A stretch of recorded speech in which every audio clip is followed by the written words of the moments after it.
So why we need STP? To avoid loop. Okay. So can you explain the process of STP?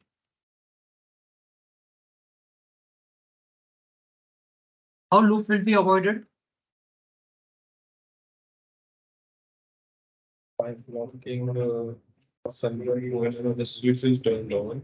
By blocking One port of. any one port. ठीक है?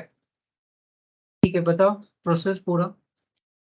In the switch ups, then the switch sending BPD Broadcast. broadcast. चला item में जाता.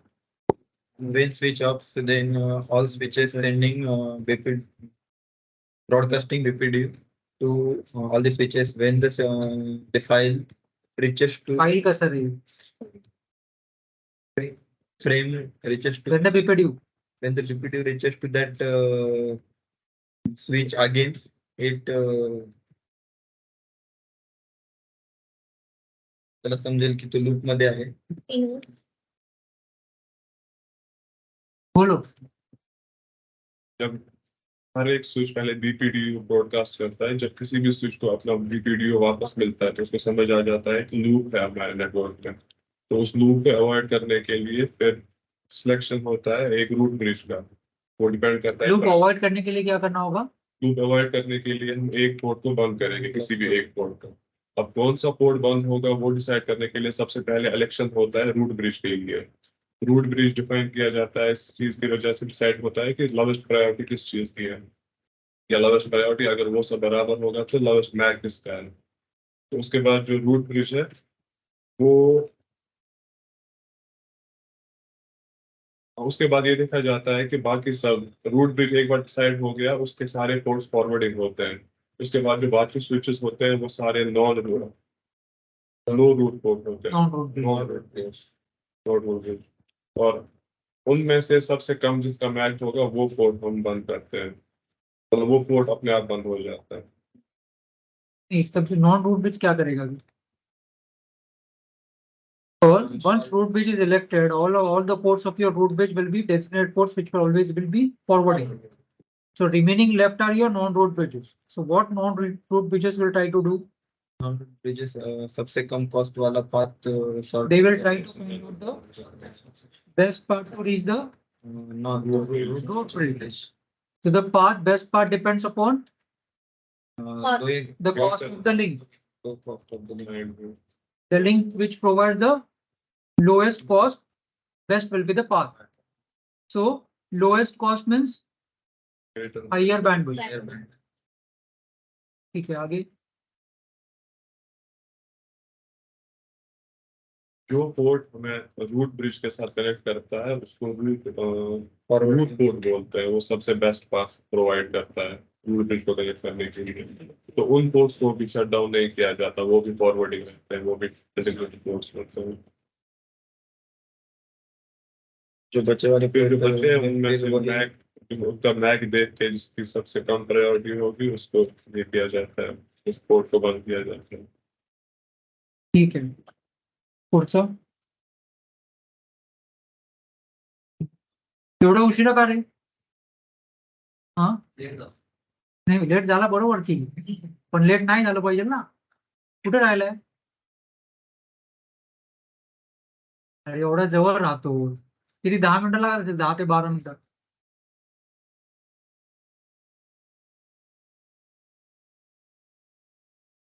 हा, थोडं लवकर निघायचं. हा ठीक आहे, बोलो.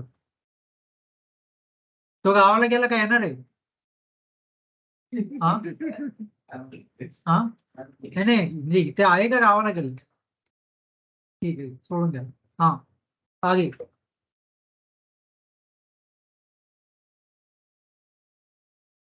तिथले ते नाही बोलायचं, मोठ्याने बोलायचं.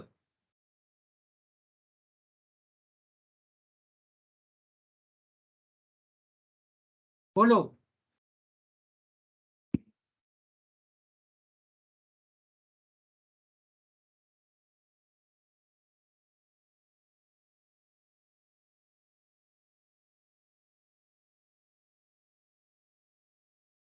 ठीक है, दिस पोर्ट इज ब्लॉक.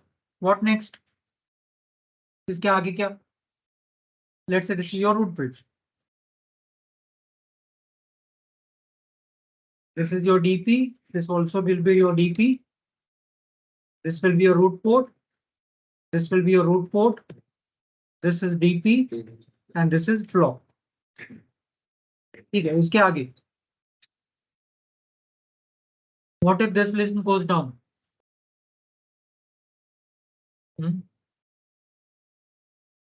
हाँ.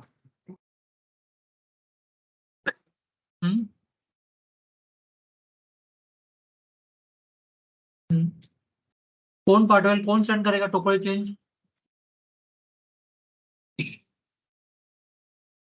रूट ब्रिज कौन सा पीपीडीयू सेंड करता है? कॉन्फ़िगरेशन पीपीडीयू.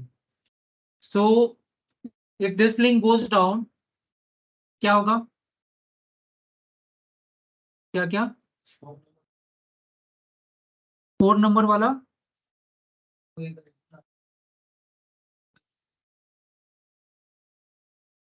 लिंक किसके बीच में डाउन हुआ है? तो इधर सी वाला किधर आया बीच में?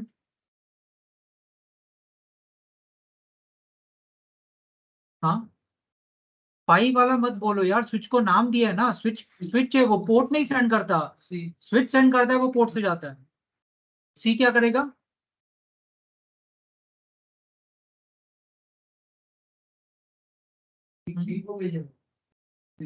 कौन?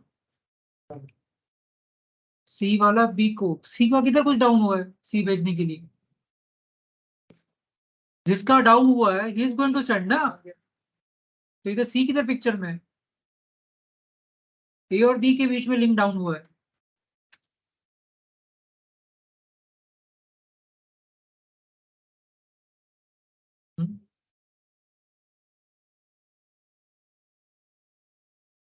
ब्रॉडकास्ट करना है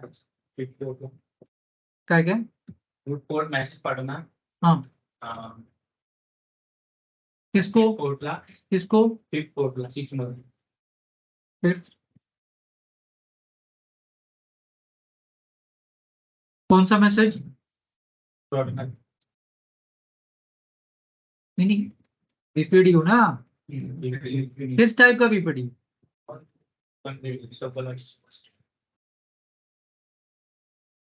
कौन है रे?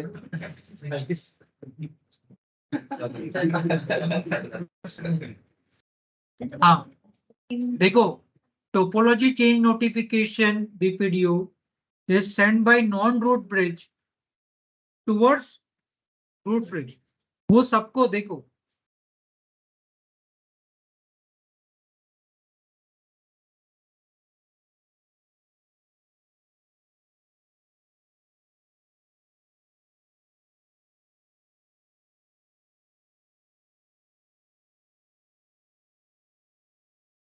If this link goes down, this is your root bridge. ठीक है. तो और let's say this link goes down. इसको ये भी ऐसा भी एक लिंक है. ठीक है, ये भी एक लिंक है. Let's say this link goes down. ये बंदा क्या सेंड करेगा? Topology topology change BPD. कहां से सेंड करेगा? Let's say port number 1, port number 2, port number 3. हाँ,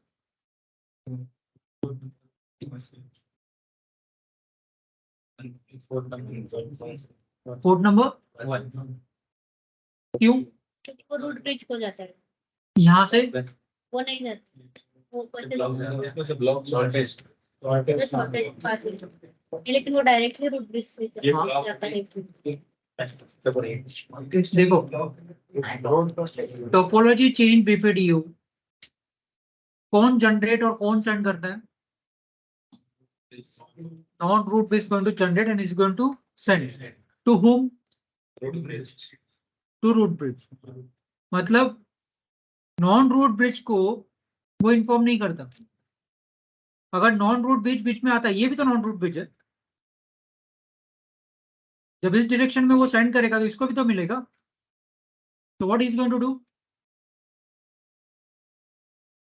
फॉरवर्ड। तो topology change BPDU is generated by your non root bridge, और वो जिसका भी कुछ भी डाउन हुआ वो सिर्फ रूट ब्रिज के डायरेक्शन में सेंड करता है वो, क्योंकि उसका काम क्या है, somehow I need to inform to the root bridge। ये रूट ब्रिज का रिस्पॉन्सिबिलिटी है, वो बाकी सबको पता है, ये नहीं सबको बताते फिरेगा कि मेरा पोर्ट डाउन हुआ। He will inform to the root bridge। Once root bridge receives, once he comes to know that there is a topology change happened at this specific device, then he is going to send his own BPDU, but with TCN bit on। जब ये सबको broadcast होगा, क्योंकि ये broadcast करेगा ना BPDU, तो ये जब सबको जाएगा, everyone will come to know there is a change in topology. समझ आ रहा है? सो अगर अगर डाउन हो गया, ये डाउन अगर होता है तो इस डायरेक्शन से सेंड करेगा, यहाँ से होगा, अब यहां से जाएगा, इसके पास जाएगा, ही विल सिंपली फॉरवर्ड, वो इसका जो भी रूट पोर्ट होगा उसके थ्रू इसको जाएगा। अब सारा प्रोसीजर हो गया, मतलब कॉन्फ़िगरेशन बीपीडीयू का इनको पता चल गया, और पोर्ट नंबर नहीं, एक बार ये पहुंच गया रूट ब्रिज के पास, then root bridge will broadcast your configuration BPDU, फिर सबको पता चलेगा टोपोलॉजी में चेंज हुई। मतलब उससे एंड रिजल्ट ये आएगा कि हमारा पोर्ट 3 जो है, जो ब्लॉक पोर्ट है वो अप हो जाएगा, तो यहाँ पे फिर से लूप बन जाएगा ना नीचे। मान लो एक कोई तो पोर्ट ऑलरेडी ब्लॉक है ना, इसमें फिर भी अगर देखो बात करने इस पर्टिकुलर सर्किट में फिर भी बन रहा है। कैसा है, अगर आपके मल्टीपल लूप्स है, ये केस में एक ही लूप था, ठीक है, इसलिए ये पोर्ट ब्लॉक। मल्टीपल केस में अगर मल्टीपल लूप्स है तो मल्टीपल पोर्ट्स ब्लॉक होंगे, ऐसा नहीं कि एक ही पोर्ट कोई तो ब्लॉक हो।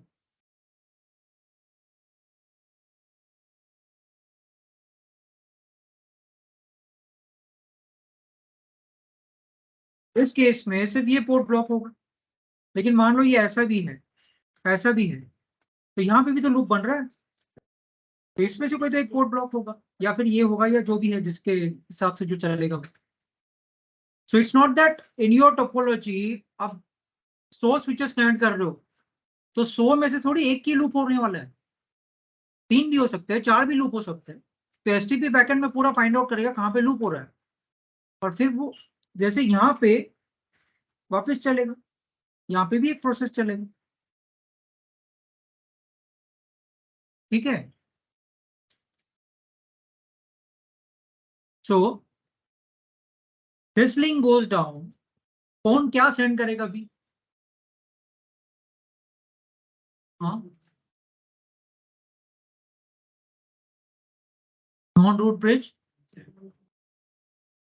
टू whom, कहां से, हाँ, ये डाउन है ना रे बाबा, ये डाउन है ना, रूट ब्रिज को ही पता चलेगा उसका एक रूट ये इसी का ये लिंक डाउन हुआ तो ये तो इसका भी तो पोर्ट है ना वो, पता चलेगा। तो स्ट्रेट अवे इसको डायरेक्टली पता चलेगा, ये क्यों वेट करेगा दूसरे का टीसीएन बीपीडीयू आए तब तक मैं रुकूं, तो स्ट्रेट अवे। और वैसे भी कॉन्फ़िगरेशन बीपीडीयू इसके पास वैसे भी आने वाला है, अगर इसके पास कॉन्फ़िगरेशन बीपीडीयू नहीं आ रहा है तो ये वैसे भी कुछ फॉरवर्ड करेगा नहीं, तो ये पोर्ट को पता चलेगा। अगर यहाँ पे डाउन होता है तो ये पोर्ट को पता चलेगा, मतलब ये डिवाइस को पता चला, इसने फिर ये सेंड किया विथ TCN बिट 1 जो इसको मिलेगा, ये यहाँ पे सेंड करेगा, फिर ये पोर्ट ओपन होगा, ठीक है। So the port which block, which is in blocking state, which goes into listening, learning and then forwarding. Blocking to listening 20 second का टाइम लेता है, लिसनिंग टू लर्निंग 15 सेकंड, और लर्निंग टू फॉरवर्डिंग 15 सेकंड, इसलिए 50 second का outage रखेगा। 50 second के बाद port जब फॉरवर्डिंग में जाएगा तो वापस तुम्हारा डेटा ट्रांसफर स्टार्ट होगा, मतलब डायरेक्टली एक पोर्ट ब्लॉकिंग से फॉरवर्डिंग में नहीं जाएगा, blocking to listening, listening to learning, learning to forwarding, ये ट्रांजिशन स्टेट होगा आपके ब्लॉक पोर्ट का, ठीक है। अब ये हर एक इसमें क्या क्या होता है देखते हैं।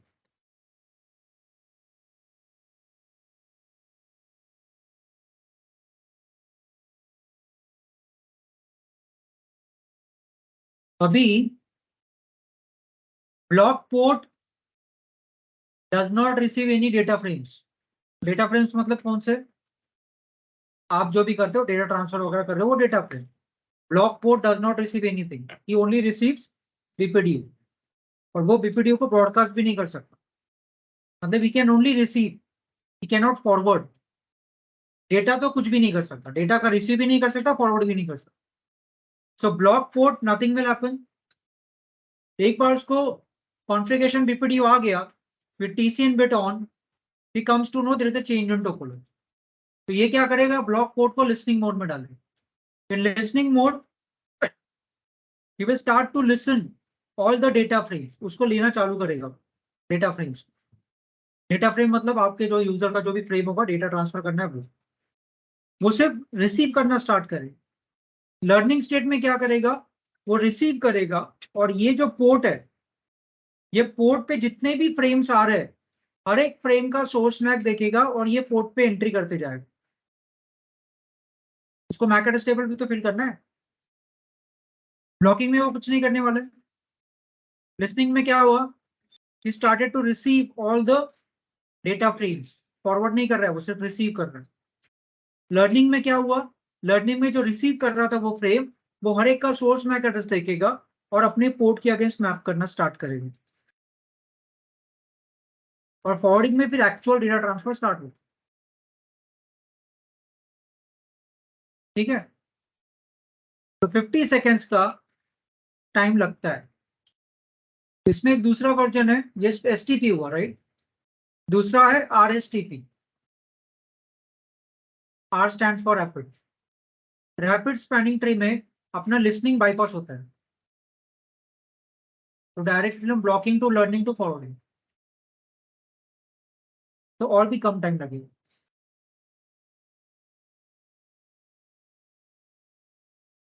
समझ में आया? पोर्ट जो ब्लॉक्ड है वो स्ट्रेट अवे फॉरवर्डिंग में नहीं जाता, क्योंकि अगर वो स्ट्रेट अवे फॉरवर्डिंग में जाता तो क्या होता,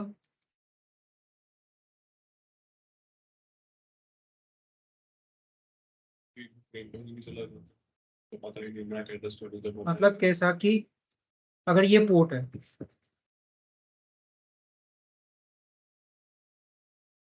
ये पोर्ट तुम्हारा फिलहाल ब्लॉक है, ये डायरेक्टली अगर फॉरवर्डिंग है, यहां से जो भी ट्रैफिक आ रहा है फिर डेस्टिनेशन सोर्स मैक देखेगा, ठीक है वो छोड़ो, वो अपना अपना देखे, फिर डेस्टिनेशन मैक करेगा और फॉरवर्डिंग करेगा।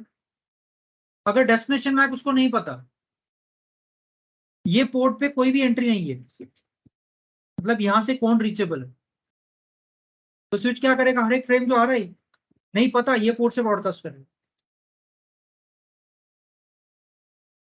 क्योंकि ये पोर्ट को कोई भी एक मैक एड्रेस एंट्री नहीं है। इसलिए पहले मैक एड्रेस टेबल में ये पोर्ट के अगेंस्ट एंट्री होना जरूरी है। जब वो सब एंट्री कर लेगा उसके बाद जो भी फ्रेम आ रहे हैं अगर इस डायरेक्शन में तो इस डायरेक्शन में सेंड करेगा, नहीं है तो दूसरे डायरेक्शन में सेंड करेगा, लेकिन ब्रॉडकास्ट नहीं करेगा।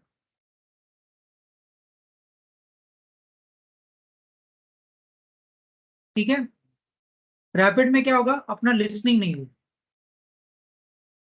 और दूसरी बात,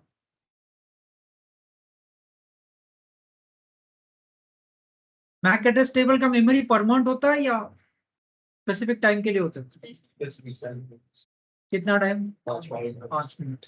ठीक है,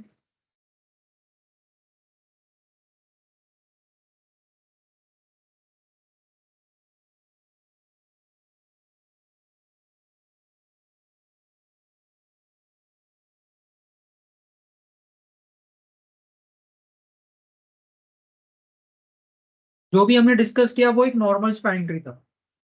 ठीक है, अब नॉर्मल स्पैनिंग ट्री में और रैपिड स्पैनिंग ट्री में क्या डिफरेंस है देखो। तुम्हारा ब्लॉकिंग स्टेट है, फिर लिसनिंग, फिर लर्निंग, फिर फॉरवर्डिंग। ये जो तुम्हारा टाइम है ये 20 सेकेंड्स का, ये 15 सेकेंड्स का, और ये 15 सेकेंड्स। अभी एक कंसेप्ट होता है रैपिड स्पैनिंग ट्री में, क्या होगा,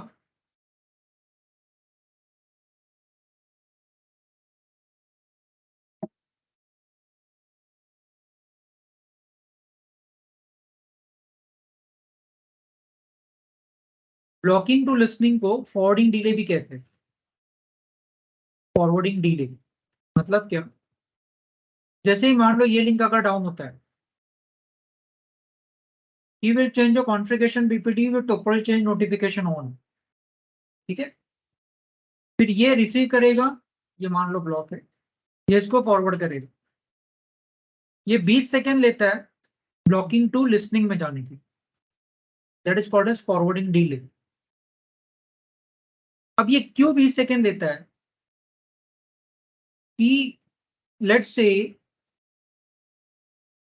he informs this specific device A कि टोपोलॉजी चेंज हुआ है करके, the same thing A will inform to C and the port B will receive।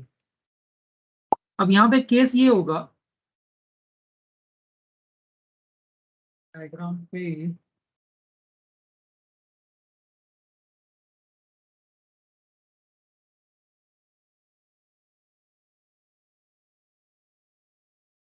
ठीक है, यहीं पे देखो मैक एड्रेस टेबल आपका 5 मिनट के बाद फ्लश होगा, ठीक है। अब जैसे इसने ए ने रिसीव किया, मान लो ये पोर्ट पे ये लिंक आपका डाउन है, ठीक है, 3 नंबर का पोर्ट ये है और 2 के बीच में यहाँ पे मल्टीपल सिस्टम्स है, इनका सबका मैक एड्रेस यहाँ पे रहेगा।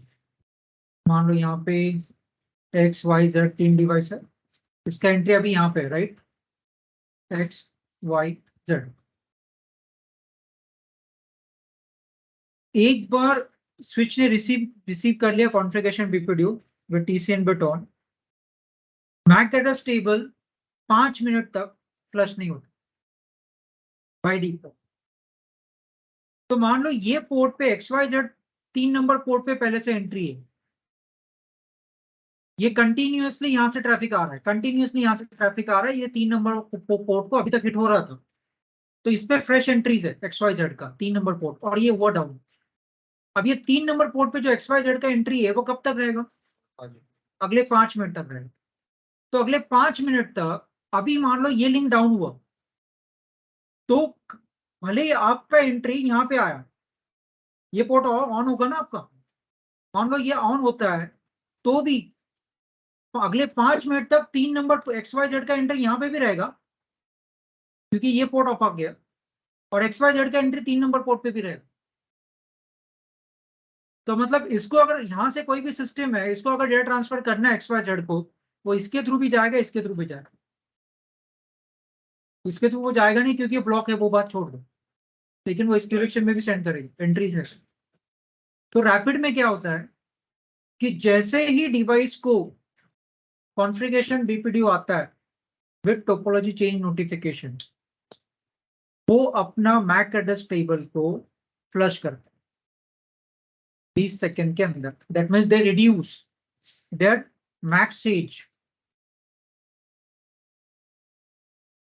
Time to forwarding delay.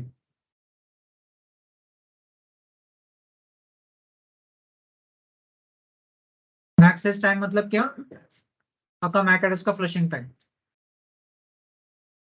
समझ में आ रहा है या नहीं?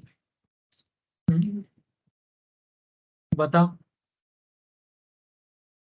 आया समझ में या वापस करो एक्सप्लेन? ये क्या रिसीव करने पे मैक्सिमम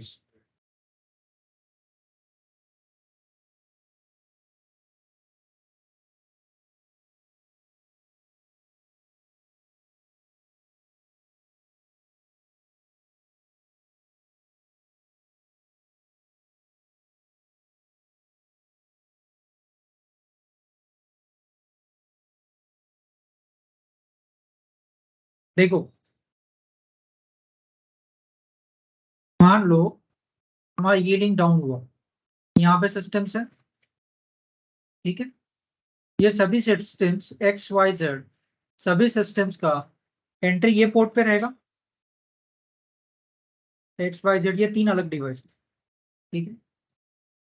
अभी STP चल रहा है, सब कुछ चल रहा है, ये लिंक डाउन हुआ, बी को पता चल गया, I mean be in the sense block port को पता चल गया, ब्लॉक पोर्ट अपना फॉरवर्डिंग मोड में जाएगा, किया उसने पूरा प्रोसेस किया, लिसनिंग लर्निंग, ये फॉरवर्डिंग में गया, ठीक है। अभी XYZ का एंट्री जो है वो ये पोर्ट पे है, और XYZ का एंट्री कहाँ पे होगा, ये पोर्ट पे भी होगा, ये स्विच पे, ठीक है। ये पोर्ट जब अप होगा, ठीक है, तो XYZ का एंट्री कहाँ पे आएगा,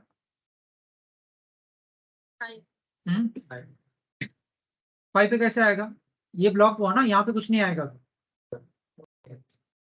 तो हम लोग क्या देखे, यहाँ का देखे, यहाँ पे अगर डिवाइस है तो इसका एंट्री ये पोर्ट पे रहेगा,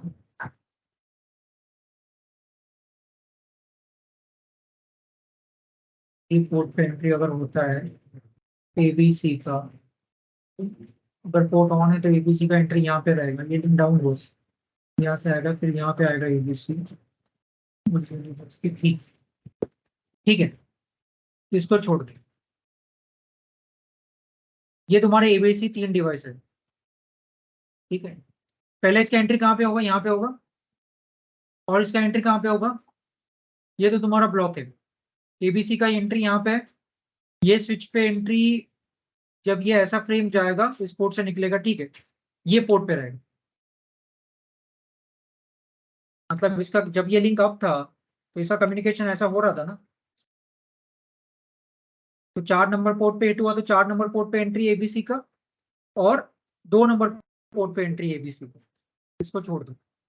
ये लिंक अगर डाउन होता है तो ये पोर्ट आपको ओपन होना चाहिए, तो ये पोर्ट ओपन होने के बाद ABC का ट्रैफिक ऐसे जाएगा, बराबर।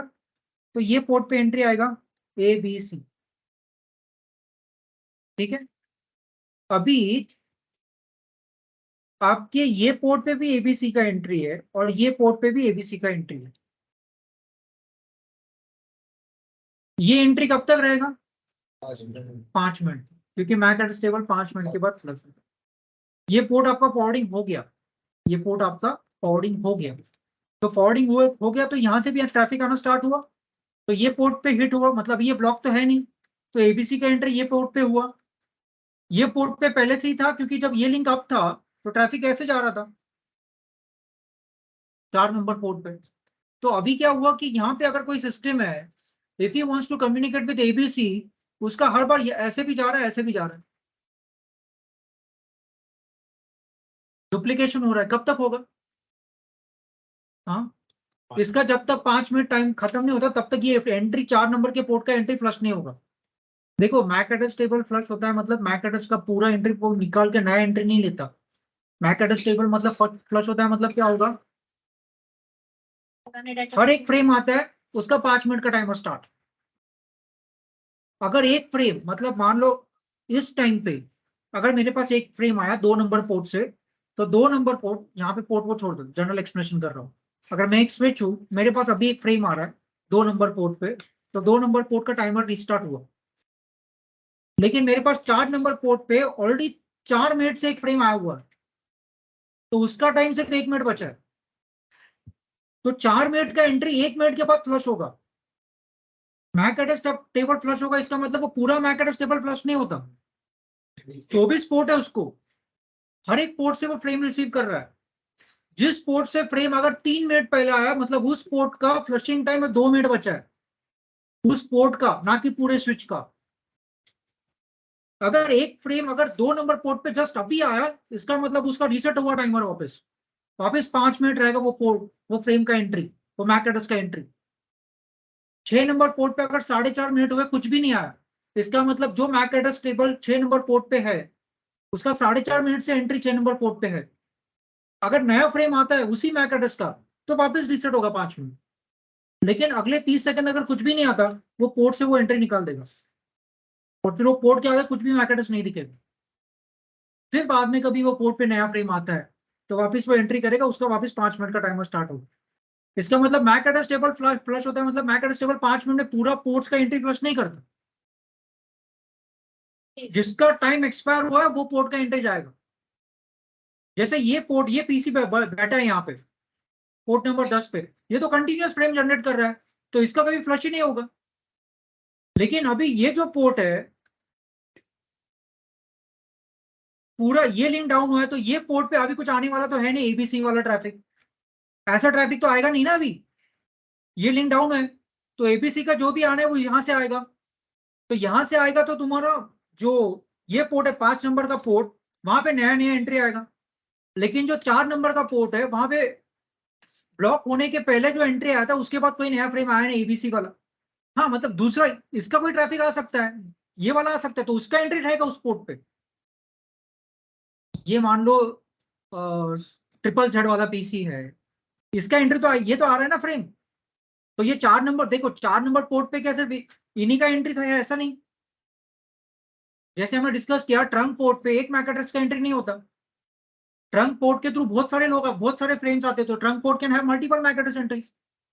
तो ये 4 नंबर पोर्ट पे ट्रिपल जेड का भी एंट्री है और एबीसी का भी एंट्री है, लेकिन एबीसी अभी यहां से फ्रेम आना बंद हुआ है, तो एबीसी का एंट्री कब तक रहेगा, अगर वो 1 मिनट पहले आए तो अभी और 4 मिनट बाकी है, वो 4 मिनट क्या होगा, ऐसा भी ट्रैफिक जा रहा है ऐसा भी ट्रैफिक जा रहा है, ये प्रॉब्लम है ना, यहां से नहीं जाना, जाके क्या करने वाला है, यहां से थोड़े ऐसे जाएगा वो, यहाँ पे लिंक डाउन है, लेकिन ये पोर्ट का एंट्री निकला ही नहीं है अभी तक, तो ये जो भी आएगा सी नंबर फ्रेम जो भी ट्रांसफर करेगा यहां से एक्सटेंड करेगा यहां से डिसेंड करेगा, क्या हुआ फिर इसमें क्या होगा, तो वेट करना पड़ेगा, इसको तो जो भी फ्रेम है उसका टाइम खत्म होने तक वेट करना नहीं अभी हो रहा क्या है, वो 4 मिनट क्या हो रहा है, पड़ेगा। टाइमर चालू है, लेकिन ये 4 मिनट के लिए वो ये सी सेंड कर रहा है उसका, वो डेटा का हो क्या रहा है, दोनों तरफ जा रहा है, ठीक है, इस तरफ जा रहा है वो डेस्टिनेशन में जा रहा है, इस तरफ जा रहा है वो यहाँ पे लिंक डाउन है ना, यानी 50% डेटा लॉस हुआ, आप एक 10 MB का फाइल सेंड कर रहे हो 5 MB का जाएगा, आधा 5 MB का नहीं जाएगा, डेटा लॉस क्यों हुआ, क्योंकि इस पे भी एबीसी का एंट्री अभी भी है 4 मिनट, तो ये ड्रॉबैक हुआ ना। तो इसमें होता ये है, एसटीएमए में क्या होता है, जैसे ही टीसीएन मतलब टोपोलॉजी चेंज बीपीडीयू आता है, configuration BPD with TCN bit on, device को पता चलता है टोपोलॉजी में चेंज हुआ है, सबसे पहला वो काम करता है मैक एड्रेस फ्लश कर, वो 5 मिनट वेट नहीं करता, अभी ये मान लो 4 जस्ट अभी डाउन हुआ है तो लेट से 4 मिनट 50 सेकंड अभी भी ये पोर्ट पे फ्रेश है ना एंट्री, वो तो इमीडिएटली फ्लश करेगा, पुरानी एंट्रीज को सबको निकाल देगा, इसके वजह से होगा क्या, एबीसी का एंट्री 4 नंबर पोर्ट पे नहीं होगा, तो ट्रैफिक ऐसे जाएगा ही नहीं, तो डेटा लॉस होगा नहीं, तो वो क्या करता है, जो 5 मिनट का टाइम था, ऊपर हमने एक वर्ड लिखा था max age time equals to forwarding delay मतलब ब्लॉकिंग टू लिसनिंग स्टेट वाला 20 सेकंड है ना, तो वो फ्लशिंग टाइम 5 मिनट से छोटा करके 20 सेकंड करता है, तो मतलब वैसे भी 20 सेकंड ब्लॉकिंग से लिसनिंग में वैसे भी 20 सेकंड पोर्ट वेट करने वाला है, तो वो 20 सेकंड में फ्लश भी कर देते, तो लर्निंग में आते आते फ्रेश एंट्रीज लेना चालू करेगा, इसलिए फॉल्स स्विचिंग नहीं होगा जो कि यहाँ पे हो रहा था, नहीं तो सब कुछ ठीक होता,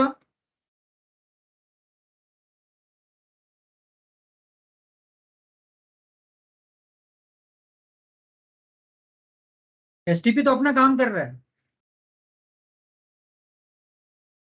ये लिंक डाउन हुआ, यहाँ पे तुम्हारा एबीसी है, रूट ब्रिज वगैरह बन गया, ये ब्लॉक पोर्ट हो गया, ऑल ऑफ अ सडन ये डाउन हो गया, एबीसी का एंट्री इस पोर्ट पे था, अब ये पोर्ट ऑन हुआ, ये पोर्ट पे एबीसी आएगा, एसटीपी ने तो अपना काम कर लिया ना, उसका प्रोसेस पूरा कंप्लीट हुआ, लेकिन just because MAC address table 5 minute के पहले फ्लश नहीं होगा, इसका एंट्री यहाँ पे भी है और यहाँ पे भी है, तो इसका जो भी फ्रेम आएगा यहाँ से जो लोकल डिवाइस है XYZ वो कम्युनिकेशन कर रहा है सर यहाँ पे, या मान लो ये 3 सर्वर है तुम्हारे, तो ये बंदा ये यहाँ पे जो भी 200-300 लोग बैठे, इसके पीछे भी एक स्विच है, इसके पीछे भी एक स्विच हो सकता है। तो 200-300 लोगों का ट्रैफिक कैसे जा रहा है, ऐसा भी जा रहा है, ऐसा भी जा रहा है, ऐसा कभी लाइफ में पहुंचेगा नहीं डेस्टिनेशन, तो हर एक का 50% पैकेट लॉस।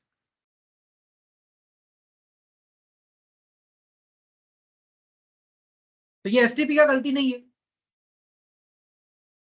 उसने अपना काम कर लिया, लेकिन स्विच ने अपना मैक एडजस्टेबल फ्लश नहीं किया टाइम पे, वो अपने स्टैंडर्ड के हिसाब से चला। पोर्ट का एंट्री 5 मिनट के पहले नहीं निकल सकता। तो फिर एसटीपी आप कर रहे हो, लेकिन फिर भी ये तो ड्रॉबैक ना हो ना फिर। वो 4 मिनट 50 से 4 मिनट, ये 50 सेकंड का डाउन, तो तुम्हारा 4 मिनट 10 सेकंड के लिए ट्रैफिक दोनों तरफ से जा रहा है, ऊपर से जा रहा है, वो कभी डेस्टिनेशन में जाएगा नहीं, मतलब 50% लॉस 4 मिनट 10 सेकंड के लिए हो रहा है। और वो कोई इंपॉर्टेंट डेटा रहेगा तो कोई बैंकिंग ट्रांजैक्शन हो सकता है। तो इसीलिए मैक्स जो ये फ्लशिंग टाइम है, जिसको कहते हैं मैक्स एज टाइम, जैसे ही स्विच को configuration BPDU with topology change bit 1 आता है, इमीडिएटली वो अपना 5 मिनट का जो टाइमर है ना, उसको रिड्यूस करके 20 सेकंड करेगा। क्यों 20 सेकंड? वैसे भी तुम्हारा फॉरवर्डिंग डिले तो है ही ना, ब्लॉकिंग टू लिसनिंग, तो वो 20 सेकंड करेगा, तो 20 सेकंड में बराबर वो फ्लश हो जाएगा, वो 4 मिनट 10 सेकंड वेट नहीं करेगा। ठीक है, तो ये तुम्हारा होता है एसटीपी में। मतलब एसटीपी में फिर भी तुम्हारा ब्लॉकिंग है, लिसनिंग है, लर्निंग है, 50 सेकंड का आउटेज फिर भी है, क्योंकि जब तक पोर्ट फॉरवर्डिंग में जाएगा तब तक कुछ होगा नहीं। दूसरा क्या होता है? Rapid spanning tree protocol.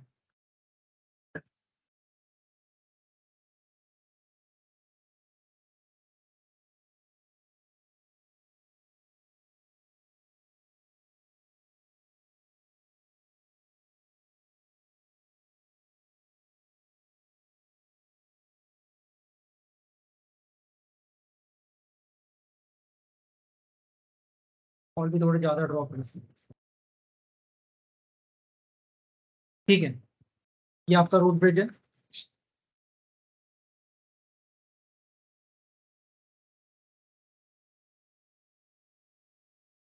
Rapid में क्या होगा? अच्छा चलो, नॉर्मल स्पैन ट्री में अगर ये डाउन हुआ, ये पोर्ट अगर डाउन होता है, तो ये स्विच क्या करेगा? ये टोपोलॉजी चेंज बीपीडीयू सेंड करता है टुवर्ड्स रूट ब्रिज, ठीक है। तो ये इसके पास जाएगा, फिर ये इसके पास जाएगा, इसको समझ में आएगा, फिर ये सबको बताएगा, ऐसे ही होगा। तो इसके पास आया था टोपोलॉजी चेंज नोटिफिकेशन, इसको पता चल गया था टोपोलॉजी में चेंज हुआ, लेकिन ये बोलता है वो ठीक है, रूट ब्रिज जब बताएगा तब मैं करूंगा, तब ये रूट ब्रिज को बताएगा, रूट ब्रिज से जब आएगा इसको, तब ये अपना रोल चेंज करेगा। इश्यू समझ में आ रहा है? रैपिड में क्या होगा? जैसे इसका कुछ भी डाउन हो, ये स्ट्रेट अवे सबको टोपोलॉजी चेंज नोटिफिकेशन सेंड करेगा। तो ये स्विच को जैसे ही आया TCN topology change notification, straight away इसने अपना मैक एड्रेस टेबल फ्लश किया। ये वेट नहीं करेगा कि कॉन्फ़िगरेशन बीपीडीयू को मैं बताऊंगा, फिर कॉन्फ़िगरेशन बीपीडीयू हम सबको बताएगा कि टोपोलॉजी में चेंज हुआ है, तब हम अपना मैक एड्रेस टेबल फ्लश करेंगे। नॉर्मल में क्या था? If this goes down, he will send to the root bridge. तो रूट ब्रिज मान लो ये तुम्हारा 74th स्विच का एक पोर्ट डाउन हुआ है, रूट ब्रिज बहुत दूर बैठा है, तो सबसे पहले ये रूट ब्रिज के डायरेक्शन में टीसीएन जा रहा है, टोपोलॉजी चेंज बीपीडीयू, बीच में 10 स्विचेस है, 10 स्विच ले रहे फॉरवर्ड कर रहे हैं ना, तो उनको तो पता चल रहा है ना टोपोलॉजी में चेंज नोटिफिकेशन आ रहा है, ये नीचे वाला सेंड कर रहा है, लेकिन वो कुछ नहीं करेंगे। 8वां वाला लेगा, 7वें को सेंड करेगा, 7 6 को करेगा, 6 5 4 3 2 1 1 के पास जाएगा, 1 बोलेगा ठीक है अभी बताओ सबको, फिर ये 1 सबको बताएगा। फिर क्योंकि रूल के हिसाब से क्या एसटीपी में कॉन्फ़िगरेशन बीपीडीयू आएगा, उसका टीसीएन बिट 1 होगा, इसका मतलब टोपोलॉजी में चेंज हुआ। कॉन्फ़िगरेशन बीपीडीयू सिर्फ रूट ब्रिज करता है। टोपोलॉजी चेंज नोटिफिकेशन बीपीडीयू को नॉन रूट ब्रिजेस खोल के नहीं देखते कि टोपोलॉजी में चेंज हुआ है। उसका काम क्या है? ठीक है, टोपोलॉजी चेंज आया, ठीक है, फॉरवर्ड कर। रूट ब्रिज किधर, किस पोर्ट के, रूट पोर्ट के थ्रू उसको फॉरवर्ड कर। 7वां नंबर वाला स्विच लेगा, कौन आया? टोपोलॉजी चेंज बीपीडीयू है, मतलब नीचे कुछ तो किसका तो डाउन हुआ है। चलो आगे 5वें को फॉरवर्ड कर, क्योंकि 5वें के थ्रू फर्स्ट है। 5वां रिसीव करेगा, टोपोलॉजी चेंज नोटिफिकेशन है, बीपीडीयू आया है। 4थे को सेंड कर, 14 तीसरे को करेगा, तीसरा दूसरे को करेगा, दूसरा मतलब रूट ब्रिज के जस्ट नीचे है, वो पहले को करेगा जो रूट ब्रिज है। फिर रूट ब्रिज सबको बताएगा भैया चेंज हुआ। फिर जाके ये बाकी सब स्विच को, क्यों पहले पता नहीं चला? जब वो 8वें का डाउन हुआ था उसने 7वें का सबसे पहले बताया था। वो वेट करता है कि रूट ब्रिज के पास जाए, रूट ब्रिज हमें बताए, फिर हम लोग करेंगे। तो बेवजह का डिले क्यों? तो यहां पे होता क्या है कि the instant anything goes down the switch will change the topology change notification BPDU. जैसे ही वो दूसरे स्विच को जाता है, आगे वो फॉरवर्ड करेगा क्योंकि रूट ब्रिज को बताना है, लेकिन आगे वो फॉरवर्ड करेगा, लेकिन फॉरवर्ड करेगा और अपना मैक्सेस टाइम जो है वो रिड्यूस करके इमीडिएटली उसको फ्लश करेगा मैक एड्रेस टेबल। वो वेट नहीं करेगा कि ये ऊपर जाएगा और मुझे रूट ब्रिज कॉन्फ़िगरेशन बीपीडीयू का टीसीएन बिट 1 करके आएगा, फिर मुझे पता चले। क्यों वेट करना है जब मुझे पहले ही पता चला है? तो जैसे ही ये इसके पास जाएगा, he will do the same thing, immediately first the MAC address table. सभी स्विचेस करेंगे। तो ये कोई स्विच वेट नहीं करेगा कि मुझे रूट ब्रिज बताए टोपोलॉजी में चेंज हुआ, इसलिए इसको कहते हैं रैपिड स्पैनिंग। तो अपना वो 20 सेकेंड का डिले नहीं है इसमें, और लिसनिंग स्टेट भी गायब हो गई। तो 15 सेकेंड में अपकोट अप, 15 या उससे भी कम, इसलिए रैपिड स्पैनिंग। क्लियर है? पहले के प्रोसेस और ये प्रोसेस में डिफरेंस। मेरा कुछ भी डाउन हो, डायरेक्ट में topology change BPDU root bridge को भेज सकता हूं, जंप करके तो जाएगा नहीं।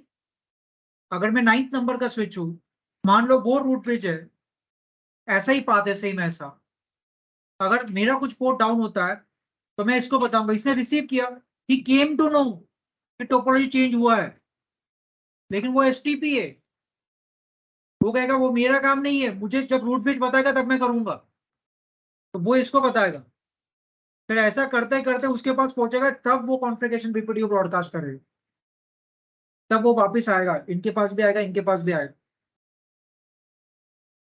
तो मान लो उसके लिए जो आउटेज टाइम है, मान लो उसमें अगर टाइम जाता है तो उतना टाइम वो डिवाइस वेट कर रहा है। लेकिन जैसे ही मैंने इसको टोपोलॉजी चेंज नोटिफिकेशन सेंड किया बीपीडीयू, इसने इमीडिएटली पता कर लिया था कि टोपोलॉजी में चेंज हुआ है। फॉरवर्ड तो करेगा आगे, लेकिन पहले अपना खुद का मैक एड्रेस टेबल फ्लश करेगा, फिर ये करेगा इमीडिएटली, फिर मतलब उसका वेट नहीं करेगा कि वो सेंड करे।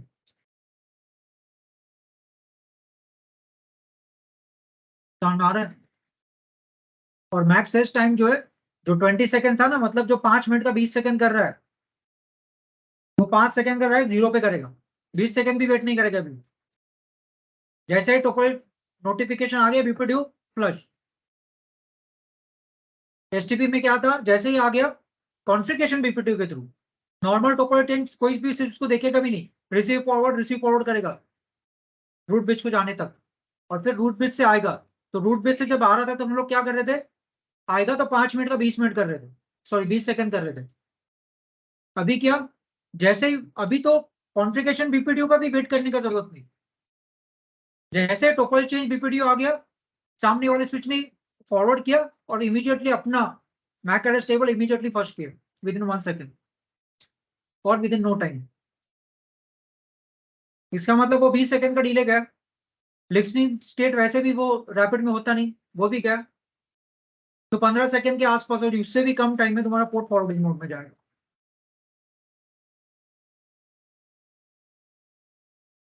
लेकिन जैसे spanning tree protocol bye default है, वैसे रैपिड को कॉन्फ़िगर करने के लिए कमांड टाइप करना पड़ता है।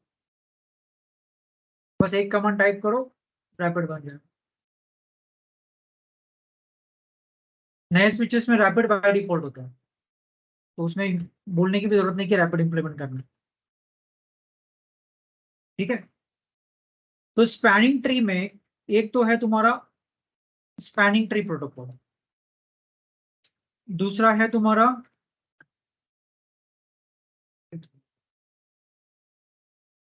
पर वीलन स्पैनिंग ट्री प्रोटोकॉल, फिर है तुम्हारा रैपिड स्पैनिंग ट्री प्रोटोकॉल, फिर पर VLAN rapid spanning tree protocol, फिर तुम्हारा एमएसटी। इतने इसके वर्जन। इसको कॉमन स्पैनिंग ट्री भी कहते हैं, कॉमन स्पैनिंग ट्री।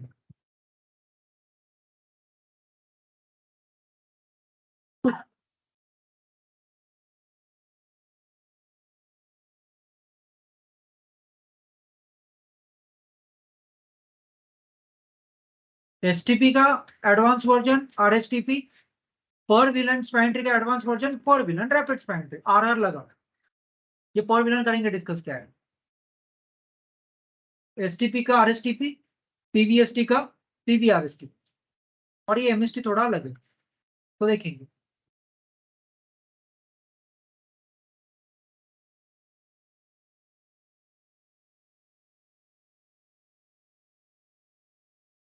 ठीक है, अभी इसमें वीलन क्यों आया, वीलन वर्ड क्यों आया इसमें?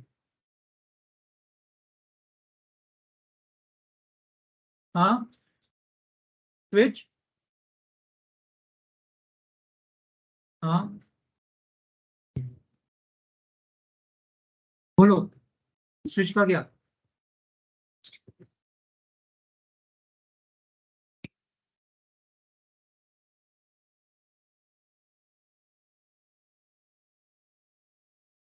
तुम्हारे एसटीपी और आरएसटीपी हो गए। ठीक है, पर विलन स्पैनिंग ट्री, मान लो यहाँ पे तुम्हारे 3 विलन्स है, V2, V3, V4, और लेट्स से इसको थोड़ा उल्टा करते हैं।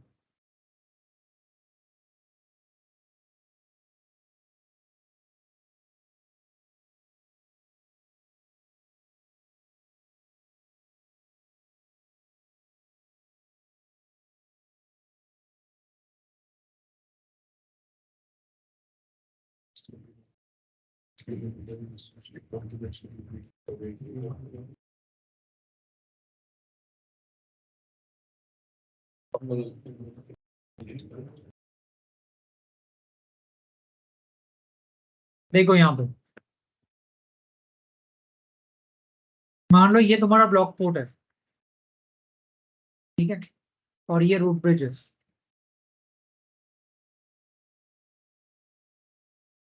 और इसके थ्रू आगे तुम्हारा इंटरनेट है।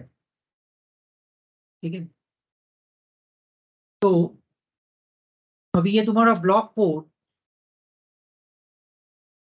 अगर है, तो ये सभी जो डिवाइसेस है, जो VLAN 2, VLAN 3, 4, 5, 6, इसका ट्रैफिक कहाँ से जा रहा है? यहाँ से जा रहा है। तो मान लो इसके साथ भी कम्युनिकेशन करना है तो ऐसे जाएगा, इसके साथ भी कम्युनिकेशन करना है तो ऐसे जाएगा।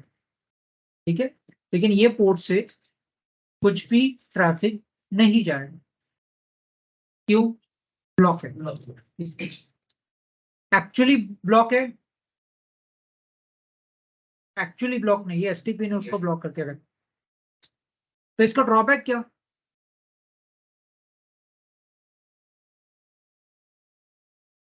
सारा ट्रैफिक एक ही लिंक के थ्रू जा रहा है। ठीक है, ये सही है क्योंकि लूप होता है इसलिए वो ब्लॉक करके रखा है, सही है। लेकिन ऐसा कुछ होना चाहिए कि ये लिंक भी यूज होना चाहिए, लोड बैलेंसिंग।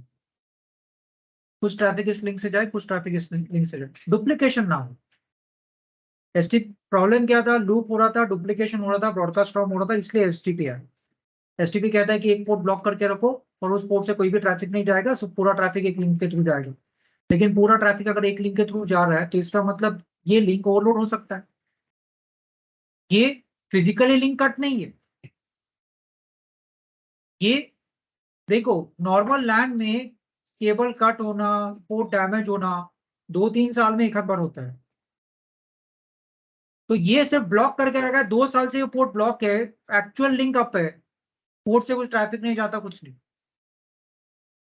तो एसटीपी डिजाइन करते बाद में ये सोचा कि इसको ब्लॉक क्यों रखे, इसको यूज करे तो हमारा मेन कंसर्न क्या है, लूप नहीं होना चाहिए, ब्रॉडकास्ट नहीं होना चाहिए, डुप्लीकेशन नहीं होना चाहिए।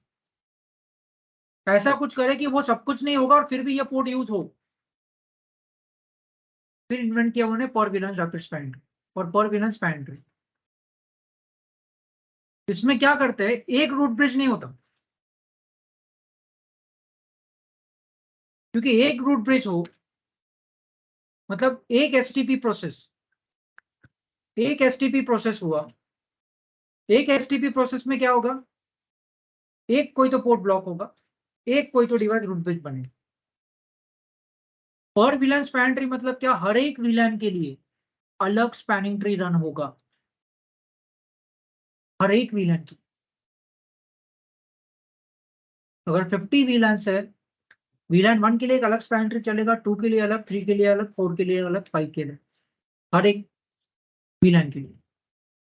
ठीक है, ज्यादा कॉम्प्लिकेट नहीं करते, सिंपल रखते हैं, सिर्फ 2 ही विलन, विलन 2 विलन 3। तो विलन 2 के लिए एसटीपी प्रोसेस रन होगा और विलन 3 के लिए एक एसटीपी प्रोसेस रन होगा। ठीक है, ठीक है। तो इसको डिस्कस करने के पहले हम लोग ये कर रहे थे ना कि ये पूरा ट्रैफिक यहाँ पे जाएगा। पर विलन स्पैन ट्री में क्या होता है, तुम लोग उसको ये बोल सकते हो कि 2, 3, 4 का ट्रैफिक ऐसे जाए और 5 और 6 का ट्रैफिक ऐसे जाए, सिंपल। तो 2, 3, 4 का ट्रैफिक अगर यहां से जा रहा है तो यहां से कोई 5, 6 नहीं जाएगा।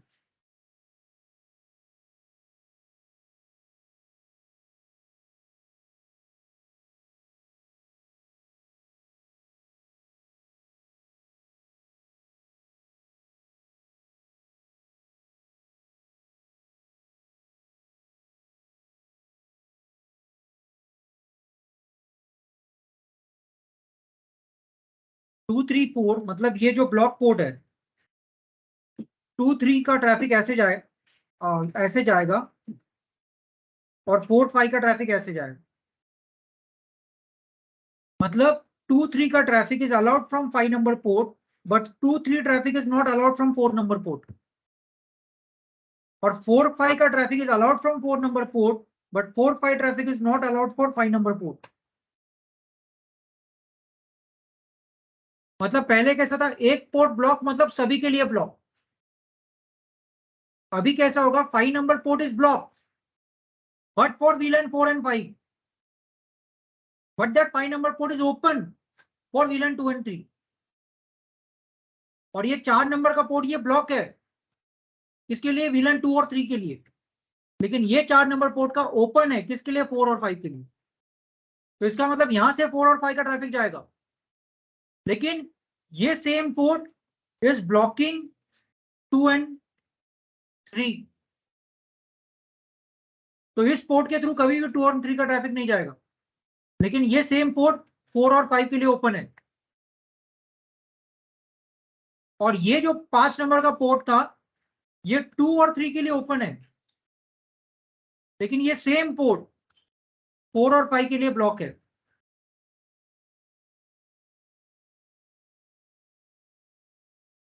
समझ में आ रहा है। तो ये होता है पर विलन स्पैनिंग ट्री, हर एक विलन के लिए एक अलग स्पैनिंग ट्री।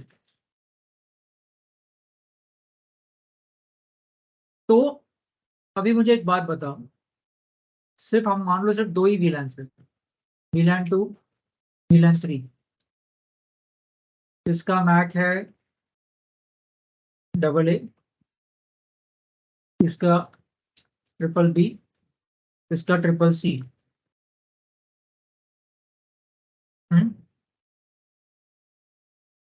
कौन रूट ब्रिज बनेगा VLAN 2 के लिए? दो ही VLAN है, VLAN 2 VLAN 3। VLAN 2 के लिए ठीक है, वापस नया डायग्राम बनाते हैं।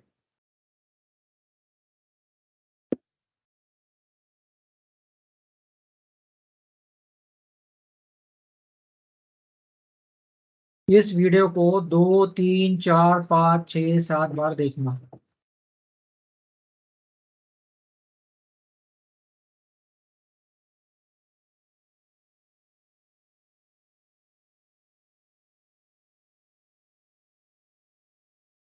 सिर्फ दो ही VLAN है, VLAN 2 VLAN 3। हर एक VLAN के लिए एक अलग एसटीपी इंस्टेंस, हर एक VLAN के लिए एक अलग रूट ब्रिज बनेगा, तो हर एक VLAN के लिए अलग पोर्ट ब्लॉक होगा। अब मुझे बताओ VLAN 2 के लिए कौन रूट ब्रिज बनेगा और VLAN 3 के लिए कौन रूट ब्रिज बनेगा?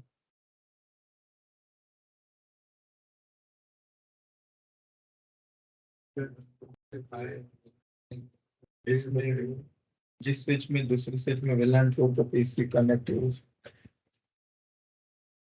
देखो VTP रन हो रहा है ना, तो हर एक VLAN, हर एक स्विच पे सब दोनों VLAN रहेगा ना। ऐसा नहीं कि एक स्विच पे VLAN 2 है दूसरे स्विच पे VLAN 3, नहीं, सभी स्विच पे दोनों VLAN है। तो V2 के लिए कौन रूट ब्रिज बनेगा और V3 के लिए कौन रूट ब्रिज बनेगा?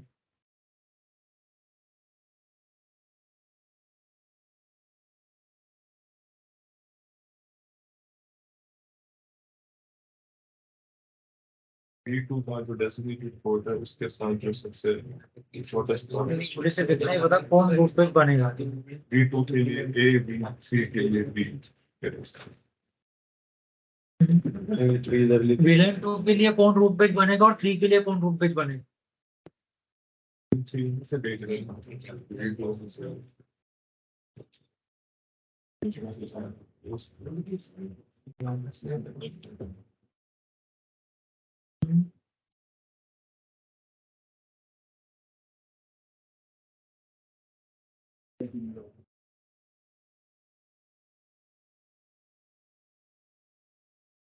दिमाग लगाओगे तो समझ में आएगा।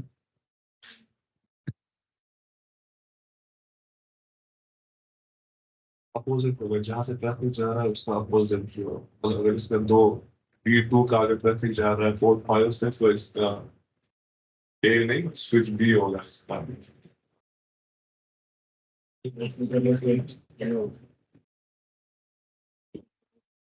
रूट ब्रिज करना है जब सभी रूट ब्रिज का काम है ब्लॉकिंग पोर्ट को आपका इसके लिए ब्लॉकिंग पोर्ट वो है।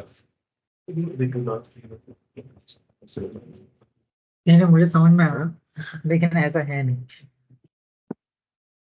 हाँ बोलो कौन बनेगा रूट ब्रिज? V2 के लिए कौन बनेगा और V3 के लिए कौन रहेगा? हाँ स्विच इसके साथ कनेक्टेड है अपना ये स्विच। उसके मैक्स से उसकी VLAN के लोएस्ट प्रायोरिटी चेक करके जिसकी प्रायोरिटी लोएस्ट होगी वो हाँ। बनेगा। हाँ तो बोलो इस केस में कौन बनेगा? प्रायोरिटी सेम है तीनों, हाँ प्रायोरिटी सेम। जिसका मैक लोएस्ट होगा। अभी लिखे हैं ना तीनों के मैक। हाँ एसटीपी प्रोसेस मध्ये रूट ब्रिज सर्वात पहिले इलेक्ट होतो, लागणारच नाही, याला काय लॉजिक आहे?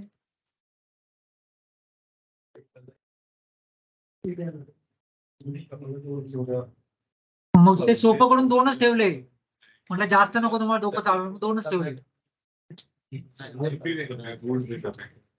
पर्टिकुलर डायग्राम एक से रहने का V2 और V3 अलग अलग वो भी हो सकता है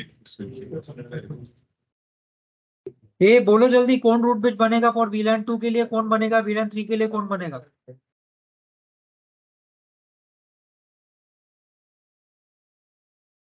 हाँ हाँ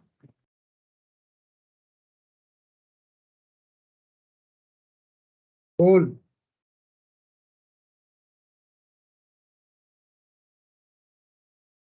मी कशाला दाखवायचा ब्लॉक नाही, तुम्ही स्वतः ठरवायचा ब्लॉक काय होणार काय नाही, प्रोसेस तुम्हाला सगळी माहिती आहे। मी काय म्हटलं, रूट ब्रिज पहिला इलेक्ट होतो का ब्लॉक कुठला पोर्ट करायचं ते पहिलं ठरतं. मग मी पहिली प्रोसेस विचारलं, who is the root bridge for VLAN 2 and for VLAN 3. पाई काय तो पोर्ट है. हाँ, V2 के लिए ए रूट ब्रिज और V3 के लिए किस बेस पे डिसाइड किया, टॉस.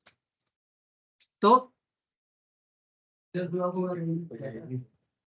अरे तुम्हारे दिमाग में आ रहा नहीं क्या, ब्लॉक का प्रोसेस एंड में रहता है, रूट ब्रिज पहले इलेक्ट होता है. तुम लोग पहले पोर्ट ब्लॉक कर रहे हो, फिर बोल रहे हो ये ब्लॉक होगा और ये रूट ब्रिज रहेगा. अरे ब्लॉक पोर्ट एंड में डिसाइड होगा, पहले रूट ब्रिज कौन है वो तो डिसाइड होगा. प्रायोरिटी या मैक्स सबसे कम है रूट, हाँ। तो वो बनेगा. हाँ, और इस पर्टिकुलर डायग्राम में दोनों का V2 और V3 दोनों का रूट ब्रिज एक ही होगा. हाँ, दिमाग थोड़ा चलाओ. रूट ब्रिज कैसे इलेक्ट होता है, प्रायोरिटी करेगा compare. Every single switch is going to compare the priority. Switch का प्रायोरिटी और VLAN को कोई लेना देना है क्या, प्रायोरिटी सबका सेम निकला, फिर क्या करेगा, स्विच का मैक कंपेयर करेगा. हर एक स्विच का मैक कंपेयर करेगा, किसी एक ही स्विच का मैक कम निकलेगा ना, क्या दो स्विच का मैक एक ही निकलेगा. तो जिस किसी का मैक कम निकलेगा वही रूट ब्रिज बनेगा. तो तुम्हारे 200 VLANs भी रहे तो भी रूट ब्रिज एक ही बनेगा. मान लो ये डिवाइस तुम्हारा इसका लोएस्ट मैक है, ये बना तुम्हारा रूट ब्रिज. अब कौन सा पोर्ट ब्लॉक होगा बताओ.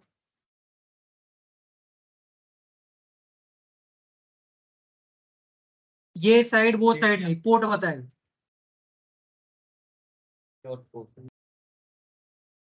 जिसमें से ब्लॉक पोर्ट एक असतो का दो दो रहता है. हाँ, तो वो एक पोर्ट बताओ कौन सा पोर्ट ब्लॉक रहेगा.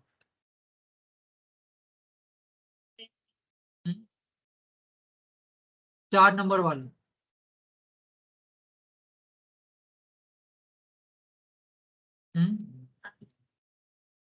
ये जो भी नो रूट ब्रिज है उन सब का कंपेयर होगा ना. अब मैक और रूट ब्रिज ये देखने के लिए कौन से पोर्ट को ब्लॉक. हाँ, तो वो तुम लोग डिसाइड करो ना, एसटीपी प्रोसेस पता है तुम्हें. इंटरव्यू में कोई डायग्राम देगा, उसको ऐसे ही बोलेगा ये वो. अगर ए बी सी में से सबसे कम ए है तो फिर उसके बाद बी का होगा, वो तो होगा नहीं. 1 और 2 4 3 हाँ, 4 3 मैक और प्रायोरिटी पे बेसिस. डायग्राम थोड़ा उल्टा बनाया पोर्ट तो नंबर पूरा 4. कंफ्यूजन. क्या अलग है इसमें, पहले ऊपर एक स्विच था, अभी ऊपर 2 है, नीचे 1 है.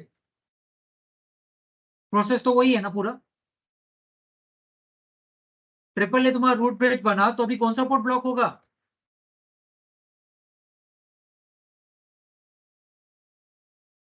रूट ब्रिज इलेक्ट होने के बाद दूसरा प्रोसेस क्या, रूट पोर्ट देगा दोनों उसके बाद नेक्स्ट प्रोसेस क्या है उसके बाद. certain path check बाकी करेगा on designated root bridges. किसके, दोनों bridges के दोनों बनेंगे. इसके बाद वो दोनों हाँ. हा पण काय प्रोसेस सांग ना मला. पहिला रूट ब्रिज इलेक्ट झाला, नंतर क्या, उसके बाद क्या होगा, सांग तू. हाँ, सांग काहीतरी. हाँ,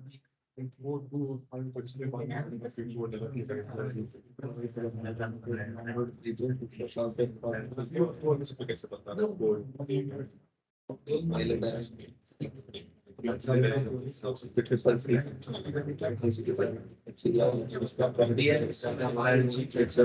डी आणि हाँ. जैसे प्रायोरिटी मॅनिंग मॅच हाँ, कमी असेल तो ब्लॉक तिथला ब्लॉक होईल. ज्याची कमी असेल तो, कोणाची कमी आहे.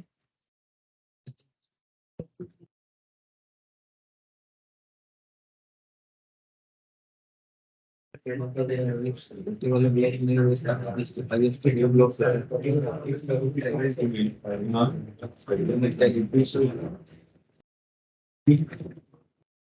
पोर्ट कुठला पोर्ट ब्लॉक होईल? हा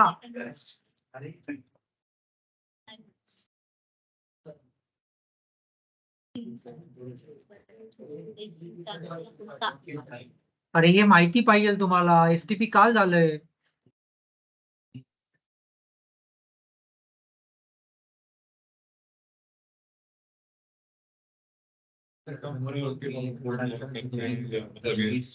सबसे कम प्रायोरिटी वाला Forward. ब्लॉक करता है। Lower is better. तो फिर इन दोनों में से पोर्ट 5 और पोर्ट 2 तो डायरेक्टली कनेक्टेड है, रूट बिल के साथ वो तो ब्लॉक भी कर सकते हैं। 3 या 4 में से कोई होगा, 3 या 4 में से सिस्टम खुद देखेगा किसका मैक और प्रायोरिटी सबसे कम है, उसको ब्लॉक करेगा। कम बेस्ट है. कम बेस्ट है, जिसके हाई से करेगा।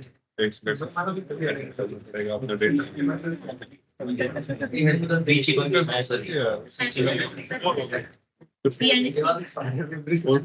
फोन नंबर सिस्टम का घेतो स्विच. हाँ अच्छा, लो प्रायोरिटी बेस्ट, इसीलिए लो प्रायोरिटी वाले स्विच को उल्टा निकालेंगे. Higher base.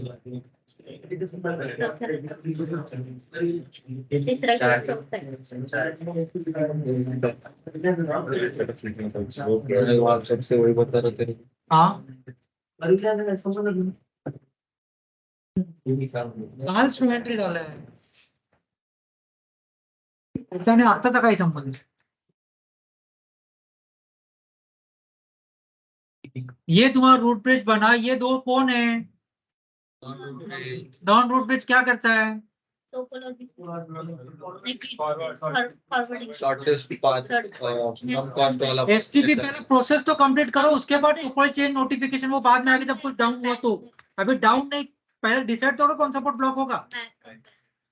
हाँ नॉन रूट ब्रिज क्या करते हैं? They will find out the shortest path to reach the root bridge. तो ये 2 नंबर पोर्ट रूट पोर्ट होगा इसके लिए, 5 नंबर पोर्ट इसके लिए रूट पोर्ट होगा. तो बचे 3 और 4, दोनों में से कोई तो एक ब्लॉक होगा. कौन सा ब्लॉक होगा? दोनों का प्रायोरिटी मैच कंपेयर किया जाएगा. किसका प्रायोरिटी कम है? अरे बाबा पोर्टचा मॅक नसतो, स्विचचा मॅक.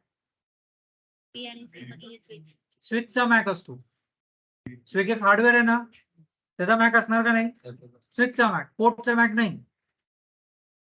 कुठल्या स्विचचा, किस स्विच का मैक एड्रेस कम है? हाँ ट्रिपल बी. तो क्या होगा? बनेगा डेजिग्नेटेड पोर्ट बनेगा. जो हाइयर है वो ब्लॉक होगा, ये फॉरवर्डिंग जाएगा.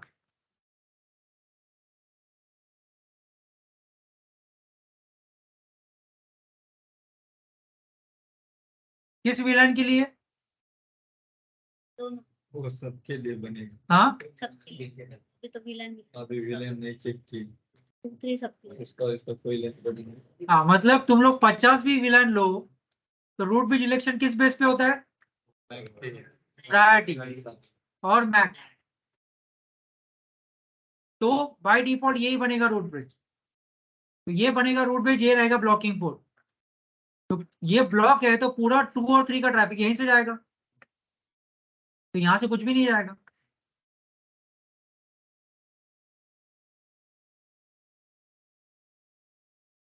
तो फिर ये पोर्ट को कैसे करोगे फिर?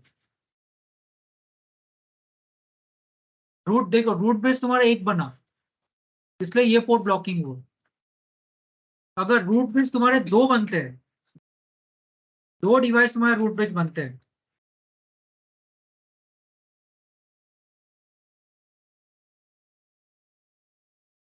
ये भी रूट ब्रिज बनता है और ये भी रूट ब्रिज बनता है, और तुम लोग कहते हो कि ये रूट ब्रिज है विलन 2 के लिए और ये रूट ब्रिज है विलन 3 के लिए. तो ये रूट पोर्ट बनेगा विलन 3 के लिए, ये रूट पोर्ट बनेगा. चलो मान लो हम लोग ये 2 के लिए है ना, ये 2 है, विलन 2 के लिए रूट पोर्ट बनेगा. ये भी अपना, ये भी एक रूट ब्रिज है विलन 3 के लिए, तो ये रूट पोर्ट बनेगा विलन 3 के लिए. तो यहाँ से जो भी ट्रैफिक जाएगा वो 2 का जाएगा, यहाँ से जो भी ट्रैफिक जाएगा वो 3 का जाएगा। लेकिन ये बाय डिफॉल्ट नहीं होता। पर VLAN स्पैनिंग ट्री तुम्हें स्विच को जाके बताना होगा कि you are root bridge for VLAN 2 and you are root bridge for VLAN 3। मतलब पर VLAN स्पैनिंग ट्री में तुम लोग कितने भी पर VLAN स्पैनिंग ट्री लो, 1000 VLANs भी लिए तो भी रूट ब्रिज एक ही बनेगा। जब एक रूट ब्रिज बनेगा तो एक पोर्ट ब्लॉक रहेगा। लेकिन अगर तुम्हें मल्टीपल लिंक्स यूज करने हैं तो पर VLAN स्पैनिंग ट्री के लिए तुम्हें 2 रूट ब्रिज चाहिए, अगर दोनों लिंक यूज करना है तो तुम लोग डिफाइन करोगे स्विच पे जाके कि 2 रूट ब्रिज है कमांड से। अभी तक क्या हो रहा था, राउटर खुद फाइंड आउट कर रहा था who will become the root bridge. वो अपना प्रायोरिटी मैक जो है वो रूट ब्रिज बन रहा था। यहाँ पे स्ट्रेट अवे तुम्हें कमांड से देना होगा, क्योंकि अगर तुम लोग स्विच पे छोड़ दो तो हर बार एक ही स्विच का प्रायोरिटी कम निकलेगा, मतलब मैक एड्रेस कम निकलेगा। तो VLAN 2 हो तो भी तुम्हारा यही स्विच बनेगा रूट ब्रिज, VLAN 3 हो तो भी यही बनेगा, VLAN 4 हो तो ही यही बनेगा रूट ब्रिज। तो रूट ब्रिज जब एक ही डिवाइस बनेगा तो एक पोर्ट ब्लॉक ही होगा।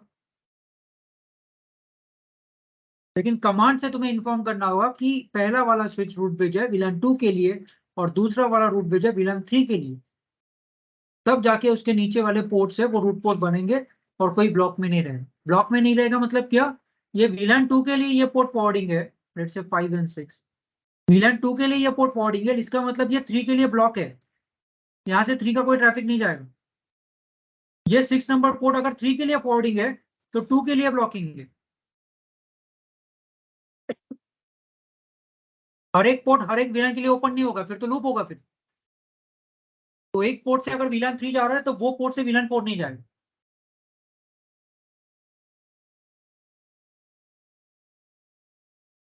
तो ये तुम्हारा होगा पर VLAN स्पैन।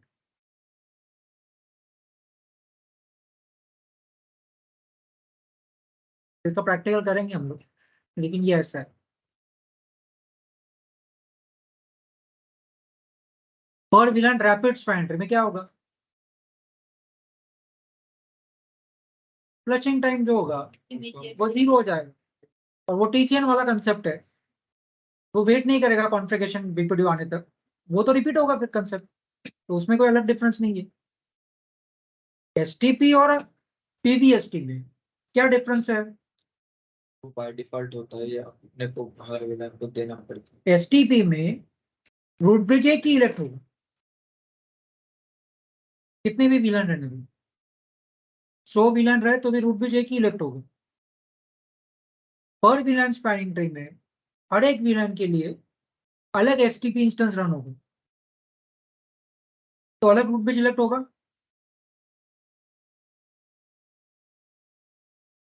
को देना पड़ेगा। हाँ, मतलब पर VLAN स्पैनिंग ट्री तुम लोग इंप्लीमेंट करोगे तो हर एक STP के लिए अलग, हर एक VLAN के लिए एक अलग STP इंस्टेंस रन होगा, लेकिन रूट ब्रिज एक ही इलेक्ट होगा।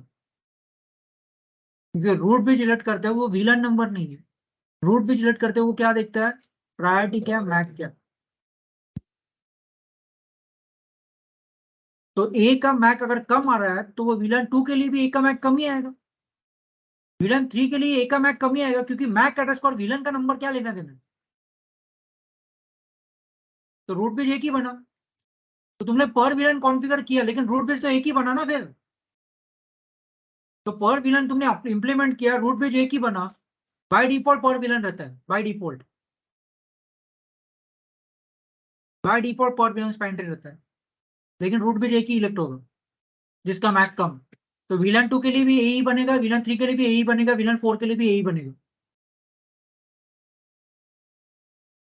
तो एक कोई तो पोर्ट ब्लॉक होगा, उसके थ्रू कुछ भी नहीं जाएगा। फिर पर VLAN का सही सही यूज तब होगा जब तुम लोग दो अलग अलग रूट ब्रिज बनाओगे, तब दो अलग अलग पोर्ट ब्लॉक होगा। लेकिन एक पोर्ट 2 के लिए ब्लॉक है तो वो 3 के लिए ओपन होगा, दूसरा पोर्ट 3 के लिए ब्लॉक है तो 2 के लिए ओपन होगा। इसका मतलब दोनों पोर्ट से ट्रैफिक जाएगा, लेकिन एक पोर्ट से 3 का नहीं जा रहा, 2 का जा रहा है, एक पोर्ट से 2 का जा रहा है, 3 का नहीं जा रहा। नॉर्मल स्पैन ट्री में क्या होता था, एक पोर्ट ब्लॉक मतलब ब्लॉक, कुछ भी नहीं जाएगा।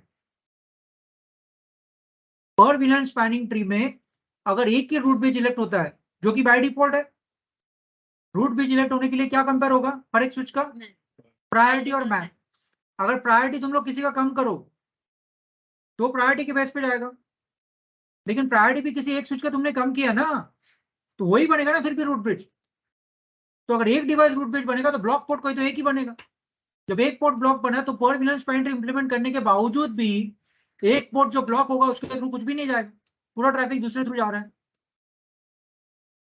इसका मतलब एक्चुअली में अगर पर विलन स्पैन ट्री का एडवांटेज लेना है तुम्हें, मतलब एडवांटेज लेना है मतलब क्या करना है तुम्हें, किस चीज का एडवांटेज लेना है, दोनों पाथ यूज हो, ये एडवांटेज तुम्हें लेना है। ये एडवांटेज लेने के लिए तुम्हें क्या करना होगा, एक रूट बेस से नहीं चलेगा, दो रूट बेस डिवाइस करेगा नहीं इलेक्ट, क्योंकि वापस वो मैक एड्रेस देखेगा, मैक एड्रेस दोनों का सेम नहीं निकल सकता। जिस किसी का 10,000 स्विच रहने दो, किसी एक का ही तो कम निकलेगा, वही बनेगा रूट बेस। तो पर विलन स्पैन ट्री में मैन्युअली तुम्हें डिवाइस को बनाना, टू रूट बेस 1 2 के लिए, टू रूट बेस 1 3 के लिए, तब उसका रिस्पेक्टिव नीचे वाला पोर्ट, ये अगर 2 के लिए रूट बेस है तो नीचे वाला 2 के लिए ब्लॉक कैसे हो सकता है, वो तो रूट पोर्ट बनाना फिर 2 के लिए। और ये VLAN 3 के लिए अगर रूट पेज है तो इसके नीचे वाला पोर्ट जो दूसरे स्विच का है वो 3 के लिए ब्लॉक कैसे होगा, वो तो रूट पोर्ट बना 3 के लिए, लेकिन ये 3 का रूट पोर्ट लेकिन 2 का ब्लॉक पोर्ट, ये 2 का फॉरवर्डिंग पोर्ट लेकिन 3 का ब्लॉक पोर्ट। इसका मतलब पर VLAN स्पैन ट्री में अगर तुम्हें लोड बैलेंसिंग वाकई में करना है तो you have to define 2 root bridges. अगर per VLAN span tree by default है, तुम लोग अगर कुछ भी नहीं करते रूट ब्रिज एक ही इलेक्ट होगा, एक ही इलेक्ट होता है एक ब्लॉक, तो एसटीपी क्या होता, तो उल्टा एसटीपी अच्छा था। एसटीपी में तो वही हो रहा है, पर विलन स्पैन ट्री हमने कुछ इंटरवेंशन करके हमने कोई कमांड दिया नहीं उसको, तो पर विलन स्पैन ट्री में भी एक ही रूट ब्रिज इलेक्ट होगा। और स्पैनिंग ट्री मतलब कॉमन, इसलिए हमने शब्द यूज किया कॉमन स्पैन ट्री, सबके लिए एक ही। तो कॉमन स्पैन ट्री में हर एक विलन के लिए एक ही एसटीपी इंस्टेंस रन होता है। अगर तुम्हारे 10 विलन है तो भी एसटीपी एक ही रन होगा। जब एसटीपी एक रन होगा तो रूट ब्रिज एक होगा। पर विलन स्पैन ट्री में हर एक विलन के लिए एसटीपी रन अलग अलग हो रहा है, लेकिन फिर भी रूट ब्रिज एक ही इलेक्ट हो रहा है। क्यों नहीं, क्योंकि हमने उसका एडवांटेज लिया नहीं। अगर हमने कमांड से डिफाइन करते टू रूट ब्रिज ये VLAN के लिए, टू रूट ब्रिज ये VLAN के लिए, तो तुम्हारा लोड बैलेंसिंग होता। पर VLAN तो चल रहा है लेकिन एक ही रूट ब्रिज है, तो फायदा क्या उसका फिर। अगर एक ही रूट ब्रिज करना है तो तुम लोग कौन सा प्रीफर करोगे फिर, पर VLAN स्पैन ट्री या एसटीपी, क्यों। बाय डिफॉल्ट हो जाएगा।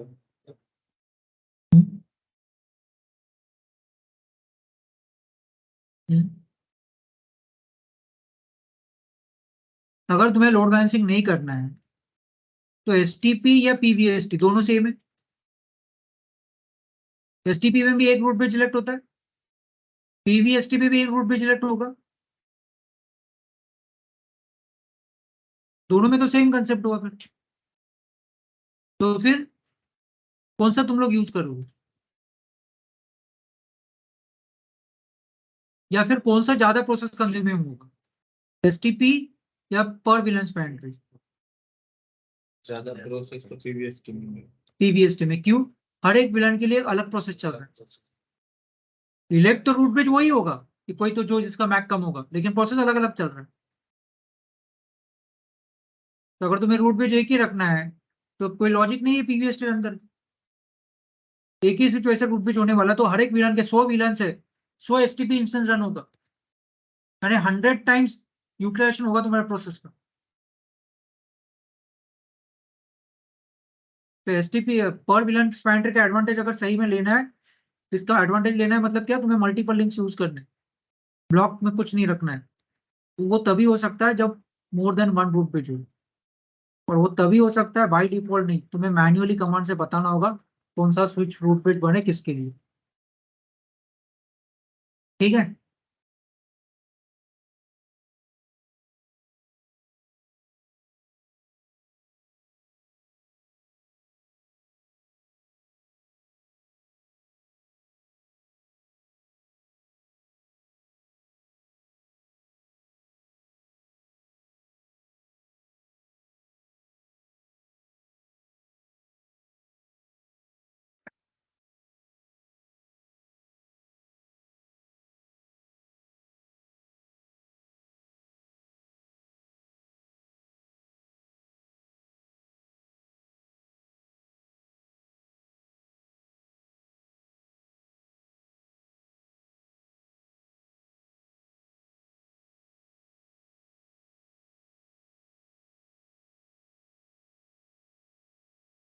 मान लो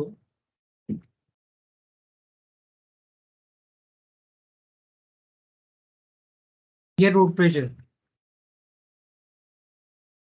कौन सा पोर्ट ब्लॉक होगा?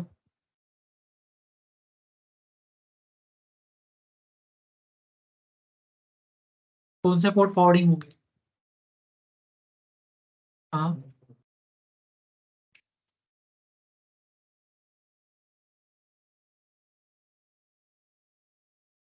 इसके दोनों पोर्ट डेजिग्नेटेड पोर्ट होंगे 1 और 3। दोनों फॉरवर्डिंग दोनों फॉरवर्डिंग है। हाँ, हाँ, हाँ, डेजिग्नेटेड पोर्ट के आगे ये नॉन रूट ब्रिज है। ये क्या करता है? शॉर्टेस्ट पाथ फाइंड आउट करेगा रूट ब्रिज को जाने के लिए। इसको जाने के लिए दो पाथ है, कौन सा पाथ शॉर्टेस्ट होगा? की बैंडविड्थ क्यों? दोनों वो कॉस्ट कंपेयर करेंगे। कॉस्ट दोनों का, लेट्स से ये भी 100 Mbps है, ये भी 100 है। अगर ये 10 Mbps होता तो इसका कॉस्ट 100 होता, तो ये ऊपर वाला पाथ रूट पोर्ट बनता और 4 नंबर का ब्लॉक होता। ठीक है, लेकिन अभी लेट्स से दोनों का 100 Mbps है, कॉस्ट सेम है, कॉस्ट सेम, सो कॉस्ट तो सेम है, तो दोनों पोर्ट को फॉरवर्डिंग डाला तो लूप होगा ना फिर, तो कोई तो एक बंद करना ही होगा उसको। ये ऐसा केस भी आ सकता है, हम लोग हर बार क्या देख रहे थे, ये ट्रायंगल देख रहे थे, लेकिन ये भी तो चांस है। तो ये केस में क्या होगा? कॉस्ट सेम निकला, फिर अगर कॉस्ट सेम निकलते हैं तो कंपेयर किया जाता है पोर्ट प्रायोरिटी, जो कि होता है 128 बाई डिफॉल्ट। हर एक पोर्ट का भी प्रायोरिटी होता है एसटीपी में, जो कि होता है बाई डिफॉल्ट 120। तो इसका भी पोर्ट प्रायोरिटी 128 होगा, इसका भी पोर्ट प्रायोरिटी 128 होगा।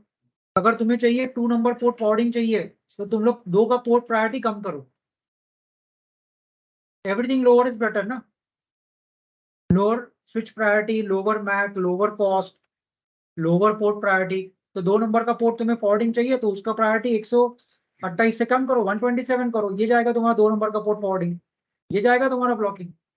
लेकिन तुमने नहीं किया चेंज पोर्ट प्रायोरिटी, तो पोर्ट प्रायोरिटी इसने कंपेयर किया, इसका भी सेम, इसका भी सेम, तो ये भी सेम निकला। अभी मैक कंपेयर नहीं कर सकते क्योंकि दो स्विच नहीं है, मैक दो स्विच के बीच में कंपेयर। प्रायोरिटी देखो, पोर्ट प्रायोरिटी अलग और स्विच प्रायोरिटी अलग। स्विच प्रायोरिटी क्या होता है? दो स्विच में कंपेयर होता है, और पोर्ट प्रायोरिटी मेरे ही दो स्विच के दो पोर्ट। तो स्विच प्रायोरिटी या फिर स्विच मैक कंपेयर कर नहीं सकते क्योंकि ये दो दो अलग अलग स्विच पे नहीं है पोर्ट, एक ही स्विच, उसी के अपने दो पोर्ट है। तो मैक दो स्विच के बीच में मैक कंपेयर होता है, स्विच प्रायोरिटी दो स्विच के बीच में कंपेयर होता है, तो ये दो का कोई कंपैरिजन करने का कोई ऑप्शन ही नहीं। फिर कॉस्ट कंपेयर करता, लेकिन कॉस्ट दोनों का सेम है 1919। पोर्ट प्रायोरिटी कंपेयर करेगा, पोर्ट प्रायोरिटी भी सेम है 128, क्योंकि तुमने मैनिपुलेट किया नहीं। तो लास्ट में ऐसा क्या हो सकता है कि इसमें आपको मिल जाएगा, everything lower is better, right? तो प्रायोरिटी बाय डिफॉल्ट अगर सेम निकला, क्योंकि जो कि होगा, क्योंकि हमने मैनिपुलेट नहीं किया पोर्ट प्रायोरिटी, तो अभी क्या होगा? किसको ब्लॉक करेगा, क्या देखेगा अभी वो? क्या बचा देखने के लिए कि और ठीक है, ये तो सेम नहीं हो सकता। Port number lower is better, 2 number का पोर्ट फॉरवर्डिंग, 4 नंबर का पोर्ट ब्लॉक, तो लास्ट में देखा जाएगा पोर्ट नंबर।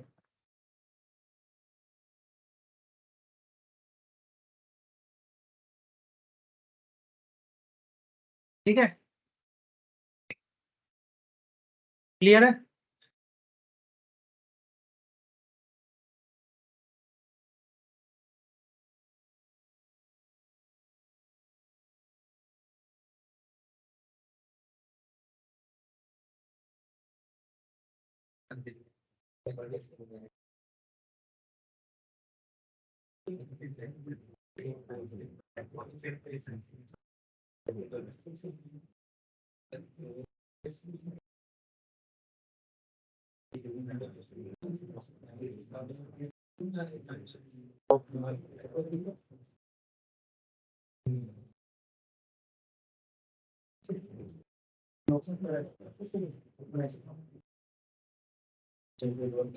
कळालं का? हा ते व्हिडिओ ऐका एकदा दोनदा तीनदा चारदा.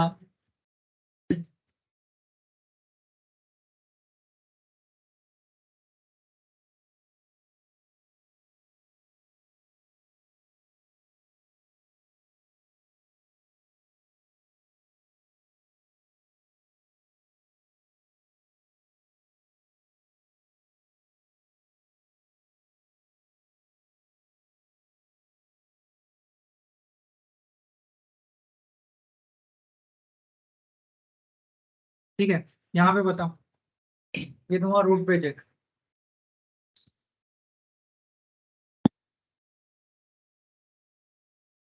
सेम है ना? हाँ ये कॉस्ट सेम।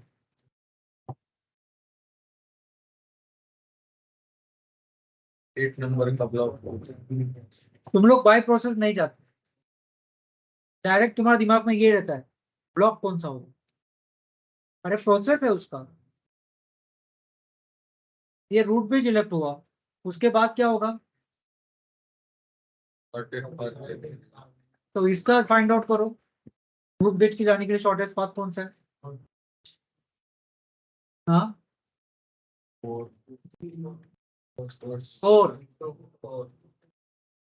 इसका कौन सा है। हाँ 7 मतलब 2 रूट पोर्ट बनेंगे तो घूमेगा नहीं ट्रैफिक।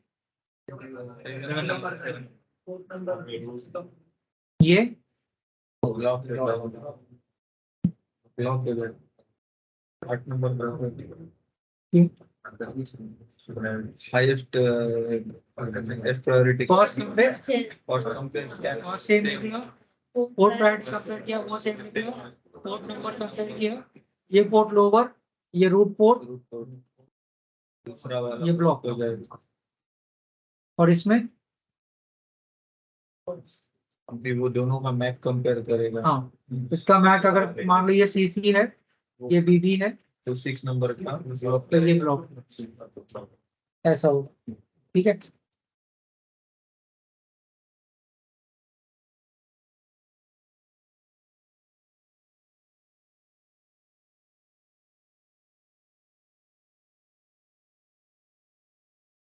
इससे ज्यादा इससे ज्यादा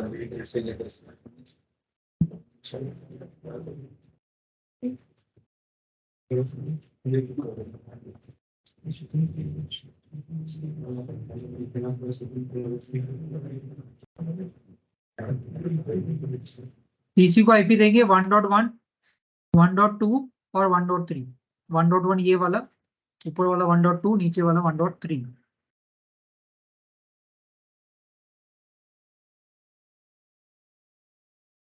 वन 92.168.1.1।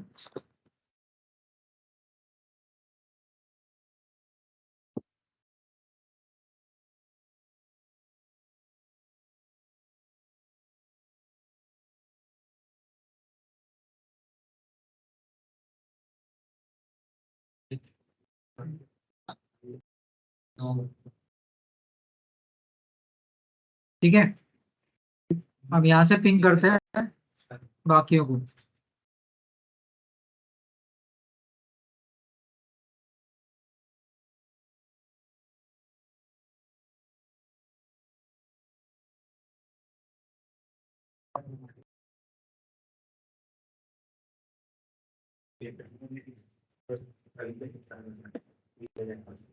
ठीक है, उद्यापासून इथं बसत जा. So let's click on this device. हमें फाइंड आउट करना है ना कौन रूट ब्रिज है कौन नहीं। इन्होंने तो इलेक्ट कर लिया होगा, बैकएंड में प्रोसेस चलता है, लेकिन हमें देखना है कौन बने। तो शो स्पैनिंग ट्री, ठीक है।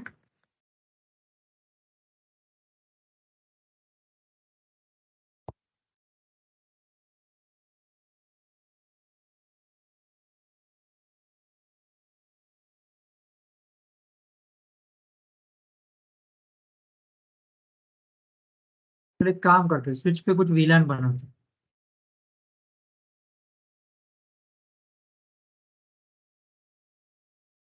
तीन वीलैन बनाते हैं।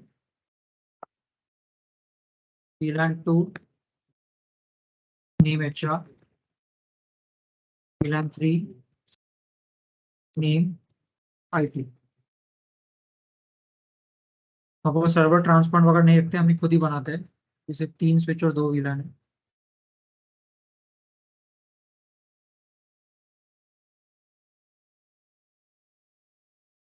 वीलैन 2 name HR, VLAN 3 name ID।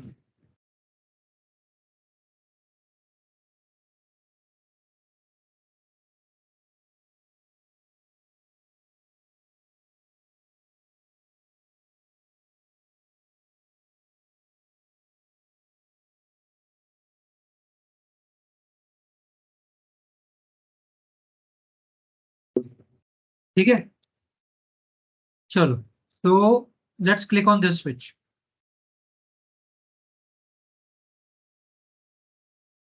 तो स्पैनिंग ट्री,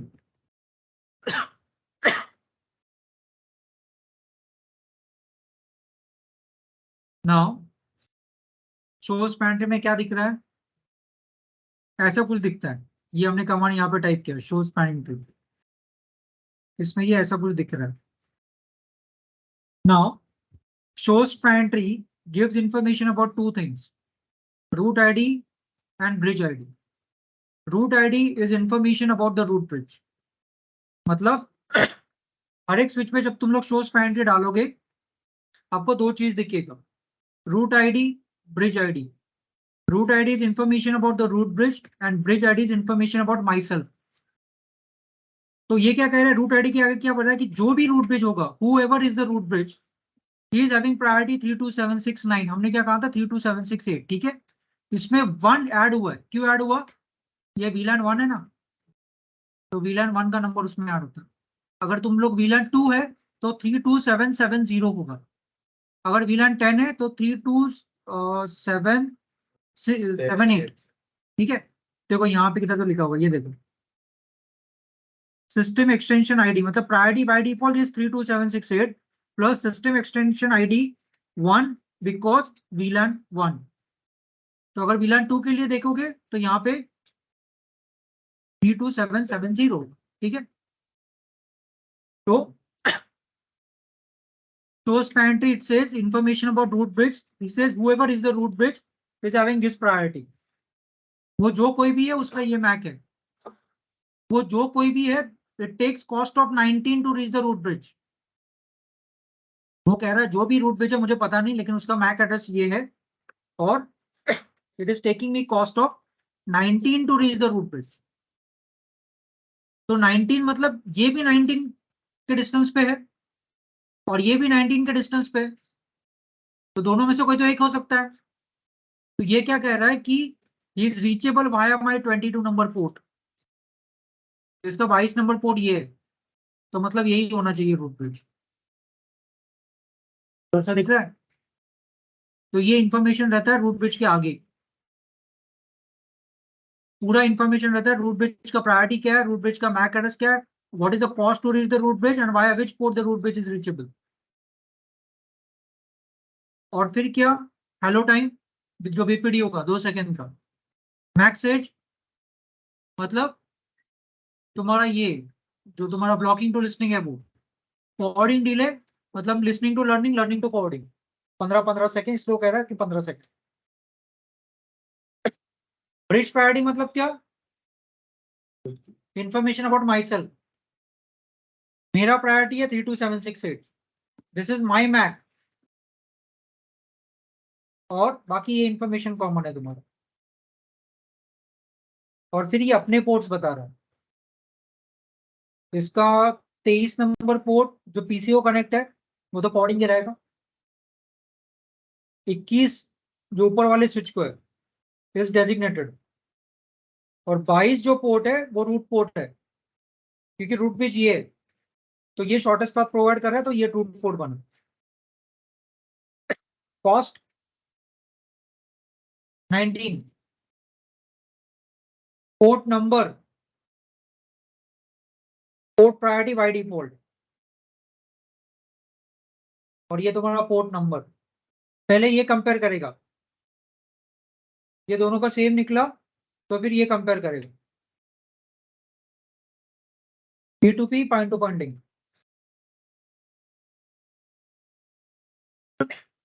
ठीक है, तो ये सेम हम लोग यहां पे देखते हैं ऊपर वाले switch.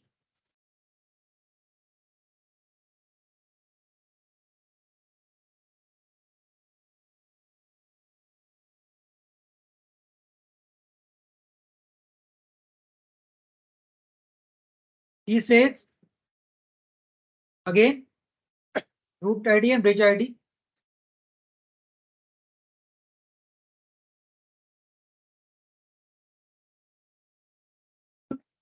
Whoever is the root bridge, उसका priority, उसका MAC, the cost to reach the root bridge is 19, क्योंकि इसके तरफ से इस डायरेक्शन से होगा via port number 12 which is true, ये port number 12 है।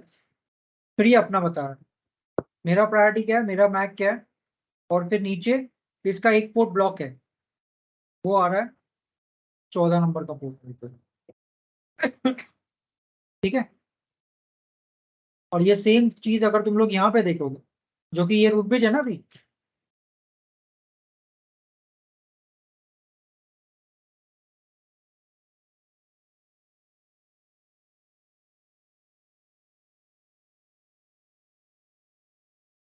अब रूट ब्रिज है तो इसका रूट आईडी का इंफॉर्मेशन किसका रहता है, रूट ब्रिज का। ब्रिज आईडी मतलब किसका, तो ये दोनों में सेम इंफॉर्मेशन दिखाएगा, क्योंकि ये खुद ही रूट ब्रिज है। तो ये मैक एड्रेस देखो दोनों में सेम दिखा रहा हूं। ठीक है, और स्टेट यहाँ पे लिखा हुआ भी आ रहा है, state port this bridge the root, मतलब ये खुद ही रूट ब्रिज है। अब जब ये खुद ही रूट ब्रिज है तो इसका कोई भी पोर्ट ब्लॉक नहीं हो सकता। तो ये तुम्हारा होता है शो स्पैन ट्री। ठीक है, अभी स्पैन ट्री का एक बेसिक प्रैक्टिकल करेंगे, उसके बाद परविनन स्पैन ट्री अगले लेक्चर को करेंगे। लेट्स से अभी हम लोग क्या करेंगे, यहां से इसको पिंग करेंगे from 1.1 will try to ping 1.2 continuous ping. Continuous ping के लिए -T देते हैं, तो ये पिंग चलता रहेगा।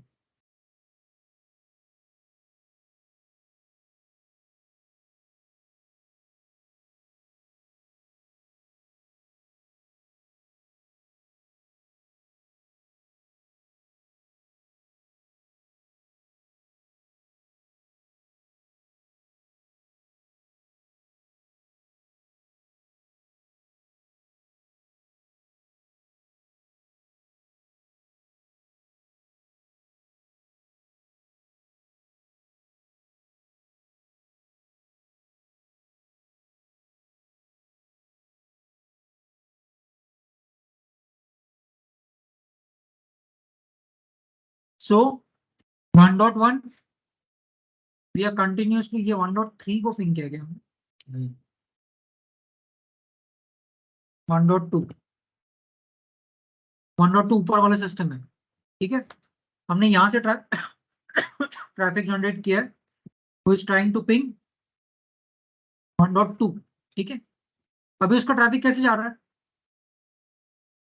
हाँ, या इसका ट्रैफिक इसकी तरफ कैसे जा रहा है,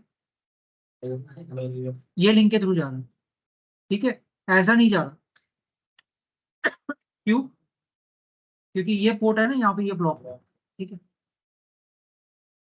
तो अभी इसका traffic is going like this. अभी हम लोग क्या करेंगे, हम लोग प्रोसेस देखने के लिए हम लोग ये पोर्ट को बंद करेंगे। जब ये पोर्ट को तुम लोग बंद करोगे तो ये पोर्ट रीओपन होना स्टार्ट होगा, तो फॉरवर्डिंग लिसनिंग लर्निंग में जाएगा। तब तक ये पिंग आउट होगा, आरटीओ आएगा, पिंग बंद होगा ना। और 50 सेकेंड के बाद जैसे ही ये जो 14 नंबर का पोर्ट ब्लॉक है वो जब तक फॉरवर्डिंग में नहीं जाता तब तक ये तुम्हारा पिंग बंद होगा, बंद रहेगा।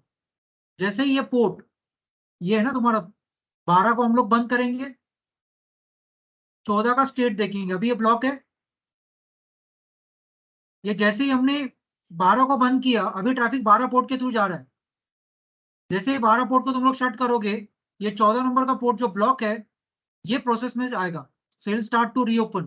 फिर ये लिसनिंग में जाएगा, लर्निंग में जाएगा, फिर लिसनिंग लर्निंग में जाएगा, फिर फॉरवर्डिंग में जाएगा। तब तक ये आरटीओ आएगा, पिंग बंद होगा। जब ये फॉरवर्डिंग में जाएगा तब वापस पिंग स्टार्ट होगा, ठीक है। तो हम लोग 12 नंबर पोर्ट को करेंगे बंद, पिंग हमारा चालू है बैकएंड में।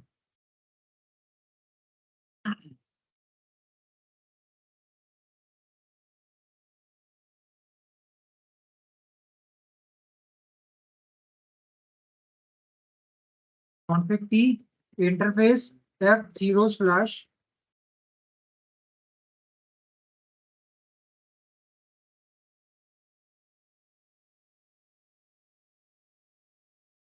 (0/12), ठीक है। इसको करें बंद, पोर्ट का स्टेटस देखेंगे और ये पिंग देखेंगे। इसको क्या shut, control set, shows pantry, state दिख रहा है लिसनिंग, यहाँ पे पिंग ड्रॉप हुआ। ये कमांड बार बार एंटर कर रहा हूँ अप एरो की से, ताकि स्टेट जब चेंज हो तो पता चले। अभी एलआर आया, लर्निंग में गया वो,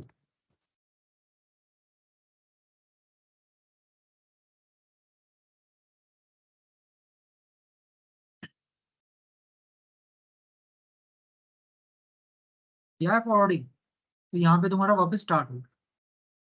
तो ये तुम्हारा प्रोसेस है, इसमें हमने कुछ नहीं किया, ना ही हमने एसटीपी कॉन्फ़िगर की, बाय डिफॉल्ट है। हाँ, पर विलान पैंट्री करना है जिसमें तुम्हें रूट भी अलग अलग रखना है, तो उसका कॉन्फ़िगरेशन करना होगा। ये पोर्ट ब्लॉक हमने नहीं किया, जो 14 नंबर का ब्लॉक था ना, एसटीपी बाय डिफॉल्ट रन हुआ, बाय डिफॉल्ट रूट भी सिलेक्ट हुआ, ब्लॉक पोर्ट डिसाइड हुआ, फिर रोलिंग डाउन हुआ, ब्लॉक पोर्ट वापस रीओपन हुआ। अगर वापस तुम्हारा 12 नंबर का पोर्ट अप आता है, वापस ये ब्लॉक चला जाएगा, वो ओपन हो जाएगा, ठीक है। तो इसका बाकी जो भी है पर विलान पैंट्री वगैरह, उसका प्रैक्टिकल हम लोग ऑन डे देखेंगे। इसमें कॉस्ट क्यों नहीं increase हुआ? किसका? अगर पहले डायरेक्टली जाता था सिर्फ एक राउंड से, उसका मान लो 9 गेट कॉस्ट, अभी यहाँ से जा रहा है पहले नीचे से, वहां से बढ़ गई ना, 38 हो गई। अगर उसका ओवरेज नहीं, तो ये स्विच के पॉइंट ऑफ व्यू से 19 है ना, ये स्विच के पॉइंट ऑफ व्यू से इसका ये पोर्ट है। यहाँ से पिक कर रहा है, यहाँ से यहाँ जा रहा है, तो 90 प्लस हाँ, 90 तो वो होगा ना 38। अरे अगर कोई रास्ता ही नहीं है रिपोर्ट देखने से क्या होगा? किसी रास्ते से तो जाना पड़ेगा। तो अपने पोर्ट का कॉस्ट दिखा रहा है, तो जरा ये है ना, 20 और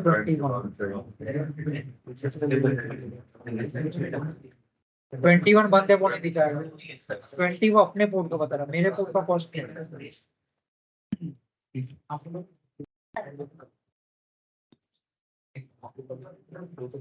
बैकएंड में इसका कॉस्ट बढ़ गया।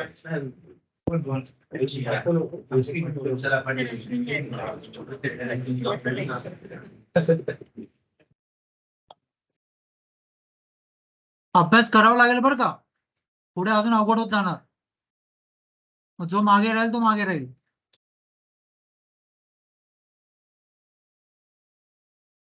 पहिल्या लेक्चरला सांगितलं, कुणाला 2 तास लागेल, कुणाला 4 तास लागतील, कुणाला 6 तास लागतील, पर्याय नाही। जिसको 6 घंटे के करने के बाद समझ में आ रहा है उसको 6 घंटे करना होगा।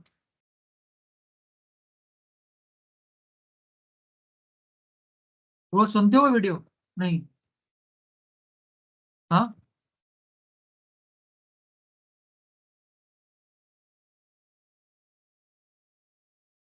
सिलेबस इतना है कि जब आगे जाओगे पीछे का टाइम नहीं मिलेगा। और इंटरव्यू में ऐसा लाइन से क्वेश्चन नहीं पूछते, चल अभी स्पैन एंट्री हो गया, अभी वीरेन स्टार्ट करेंगे। कोई भी क्वेश्चन कभी पूछेंगे तो याद आना चाहिए वो पूरा साइकिल।